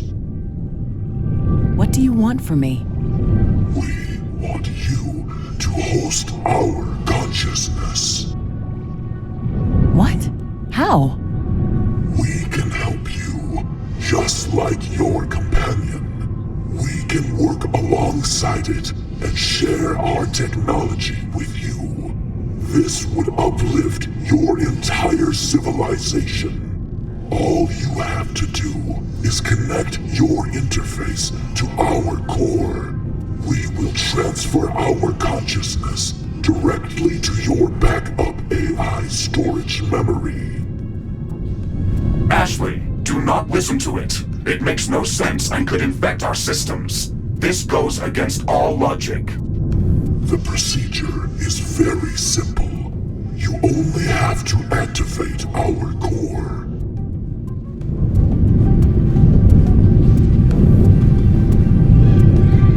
Ashley, we can destroy that thing. Shoot at the core. Don't listen to your companion. If the core is destroyed, it will implode and will destroy everything within miles. It will annihilate you. The force field should drop when the core is destroyed. We can red jump before it implodes. It should drop. That's reassuring. Ashley, let us help each other. Do not destroy our species. This entity is trying to trick you. Destroy the core.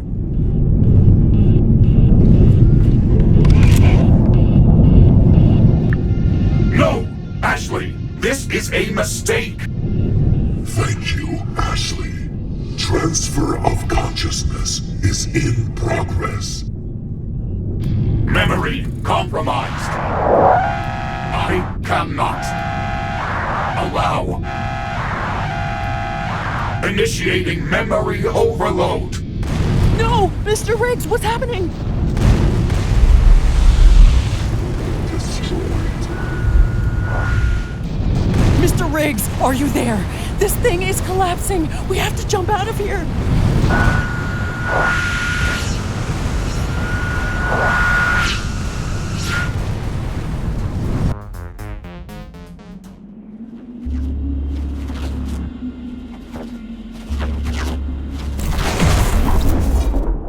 We made it out, but this core overload almost killed us. Why did you do that, Mr. Riggs? You can't override what I want to do. I classified this decision as suicide, and I had to override it. I cannot allow you to die. This wasn't suicide. We could have easily contained the X-Morph consciousness. We could have learned so much from them. It would have been a huge leap for humanity. The transfer of X-Morph consciousness was already in progress. It was starting to overwrite my memory and could have taken over control of the Mecha-Suit. I overloaded my systems to force a reboot and close the connection. That must have overloaded the X-Morph core as well. Did you sustain any damage? Some sectors of my memory were burned out permanently and are inaccessible. I'm sorry about that, Mr. Riggs. Is this going to affect your functioning? Negative. I am activating quantum memory backups. I will be back to 100% performance within minutes. What was that? I saw the X-Morph. Don't worry, Ashley. That was a memory rearrangement glitch. You freaked me out. It's not coming back, Ashley. Trust me. We are back at the Metallic Valley outpost. Are you okay, Mr. Riggs? Yes. Memory repair finished. Let's not do that again. My backup resources are not infinite. I am sorry about what happened there. I shouldn't have taken that risk. I agree, Ashley. That was a reckless decision that could have destroyed us. That alien was trying to persuade you into losing control on false promises.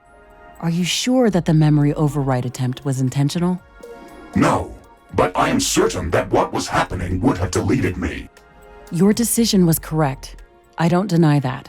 But I can't help but wonder what we could have learned from them. Is there anything left from the X-Morph base? No, the explosion was immensely powerful. We will not be able to return to that location. That's disappointing. We could have gathered so much knowledge from that X-Morph core.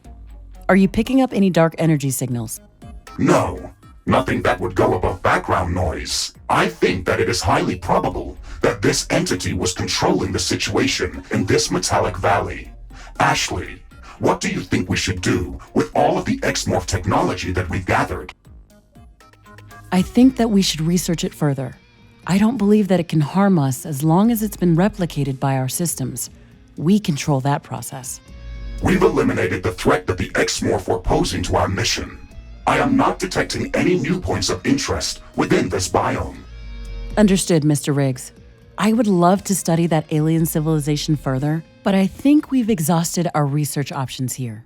We can secure all the remaining resources in this location and resume our primary task back on Galatea 37. Hyperparticle condenser construction finished. Finally, it's a big milestone towards setting up a stable connection back to Earth. Fusion field accelerator construction finished. Excellent. We're one step closer to getting the Rift Station operational. Quantum gate stabilizer construction finished. That's great news. It wasn't easy to gather all that titanium to build it. Ashley, we have assembled all of the Rift Station components. We can start preparing the station for the power-up sequence. Walk onto the Rift Station to initiate a complete diagnostics check of all of the station's subsystems. I am initiating Rift Station diagnostics. Ashley, in the meantime, please verify the list of resources that are necessary to begin the Rift Station charge-up procedure. Okay, Mr. Riggs, we are going to need 3 primary ingredients to power up the portal. A starting charge that's going to initiate the sequence, a stable flow of supercharged plasma for the rift gate, and coolant to stabilize the station during the process. This shouldn't be that difficult with the infrastructure we already have in place. Station diagnostics complete. Portal gate structure check. Okay. Power couplings check. Okay. Fusion field accelerator plasma conduits check. Okay. Hyperparticle condenser capacitor flux. Okay. Quantum gate stabilizer magnetron check. Error. Magnetic field unstable. Oh no, we should have expected this. This planet's magnetic field is not behaving in a normal way. We won't be able to get off the planet if we don't stabilize the magnetic field around the Rift Station. We can stabilize the magnetic field by constructing additional magnetic field stabilizers around the Rift Station. Yes, we can do that, but this complicates the process significantly. Magnetic stabilizers require a lot of resources to be built. They use a lot of energy themselves. They require cooling, and we will have to place them around the portal, but not too close to each other. Ugh. We can expand our external mining outposts to speed up the process of gathering resources. We can also use the orbital scanner to search for new resource-rich locations. We might also have to rearrange the buildings around the Rift Station to make all of this possible. Well, as someone once said, we're not doing this because it's easy, but because it's hard. Let's get to work then. Magnetic stabilizers are in place and operational. I am rerunning diagnostics on the quantum gate stabilizer. All systems check. Magnetic field stabilized. Quantum magnetron operational. That's great. We can move forward with the rest of the preparations. Ashley, we have finished all of the necessary preparations for the Rift Station power-up sequence. It wasn't easy, but we're there. It's hard to believe that we're finally approaching the moment of powering up the Rift. Please keep in mind that once we start the power-up sequence, it is going to need some time to finish. We will have to maintain a stable flow of all of the required resources during that time. The starting charge is only enough to initiate the Rift Station power-up sequence. The energy consumption of the station is going to be extremely high during the entire process. Please make sure that our energy grid can handle that strain before starting the procedure. We should build up additional reserves of supercharged plasma and coolant in liquid storages. If the Rift Station power-up sequence is interrupted, then we will have to cool off the station and restart the entire process. The Rift Station is going to emit an enormous amount of high-frequency energy waves. We've already aggravated the local fauna with our actions. These emissions will be going out in a very large radius, so they will alarm all of the potentially aggressive creatures within kilometers of our base. We have to prepare for the strongest attack that we've ever seen. We have to make sure that our base is secured from all directions. This is going to be our final battle on Galatea 37. Let's make sure that we are ready before we push the button. Rift Station power-up sequence initiated. The energy flux is creating intense electromagnetic waves. I am detecting minor gravitational field disturbances. The power-up sequence is creating seismic waves. I can feel the ground shaking. The weather is going crazy. It looks like the whole planet is going mad. I am detecting hordes of creatures moving towards our base from all directions. There are thousands of them. Ashley, this is it. My hand is trembling. I'm not sure if I'm stressing more about the battle or by opening the connection to Earth. We've been here for so long, every day fighting for survival. We are prepared for the battle. I know we are. Rift Station power-up sequence is 25% ready. Rift Station power-up sequence is 50% ready.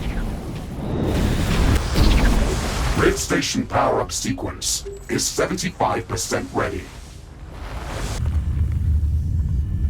Rift Station power-up sequence completed.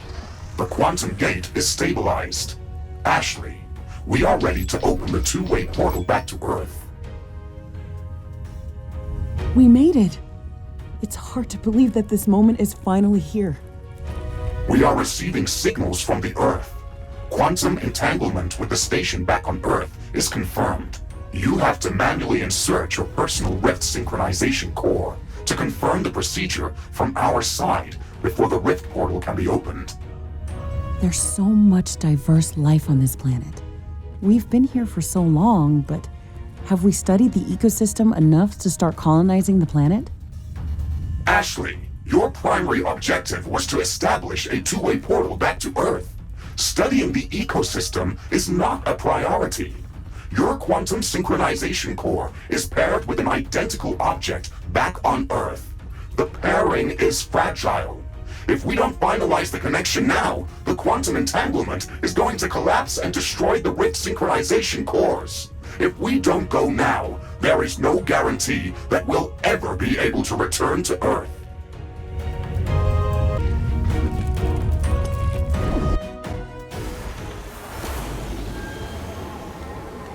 Audio transmission incoming.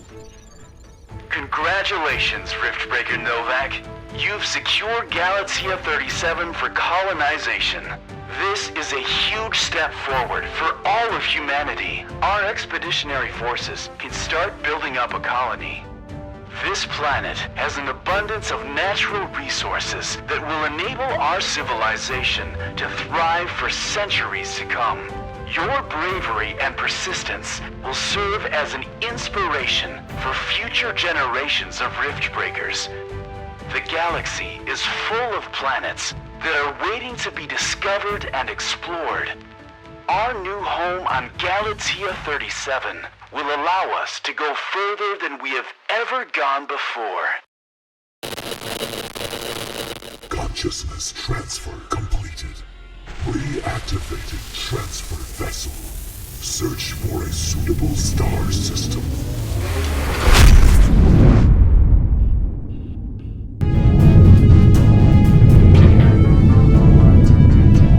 Ashley, we can destroy that thing. Shoot at the core. Don't listen to your companion. If the core is destroyed, it will implode and will destroy everything within miles. It will annihilate you. The force field should drop when the core is destroyed. We can rift jump before it implodes. It should drop. That's reassuring.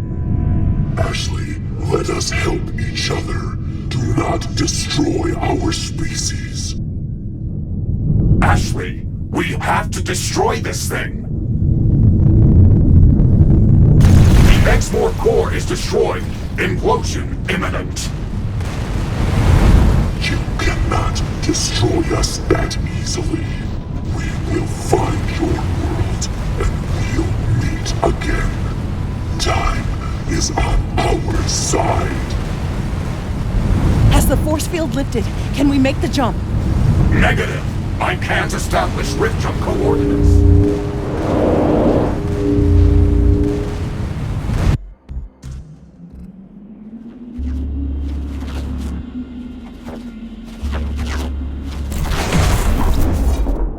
We made it out at the last second. This adventure almost ended our mission on Galatea 37. We didn't expect to find an alien civilization on this planet. I am as thrilled as a scientist as I am terrified of what we've discovered here.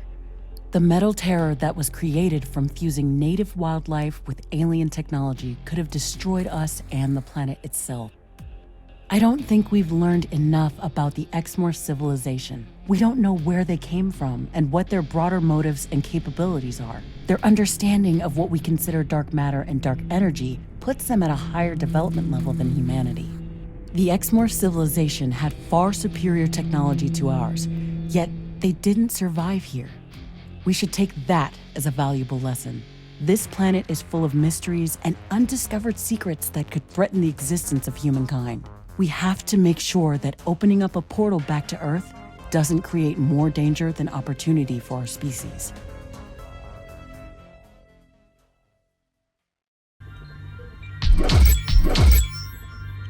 Ashley, we are back at the Metallic Valley outpost. This was the closest safe location that I could find. Thank you, Mr. Riggs. I'm glad we survived. The explosion that destroyed the Exmorph core was immensely powerful. That location has been completely obliterated. We will not be able to return there. That's a big disappointment. We could have learned so much from that wreckage. We still know very little about the Exmorph. I am picking up a lot less activity in this area now. Dark energy wave emissions are hard to detect. The Exmorph pylons that were appearing around here have also seemed to stop transmitting data. The Exmorph entity that we destroyed must have been responsible for controlling these creatures and sending them against us. I think it was trying to trick us into helping it as a last resort rescue attempt. Do you think that everything that it said was not true? I think that most of it was probably true. The lies that are hardest to pick up are the ones that are mixed with truth. The situation calmed down, but there is no guarantee that we've destroyed all of them. What do you think we should do with all of the alien technology that we've possessed? I think it's safe to use as long as it's been replicated by us. Our printer drones create everything molecule by molecule. I don't believe that our structures could be somehow infected. Do you think that we should explore this Metallic Valley further? I think that we've completed our primary task here. I don't think that the Exmorph are a threat anymore. We can resume our main task on Galatea 37.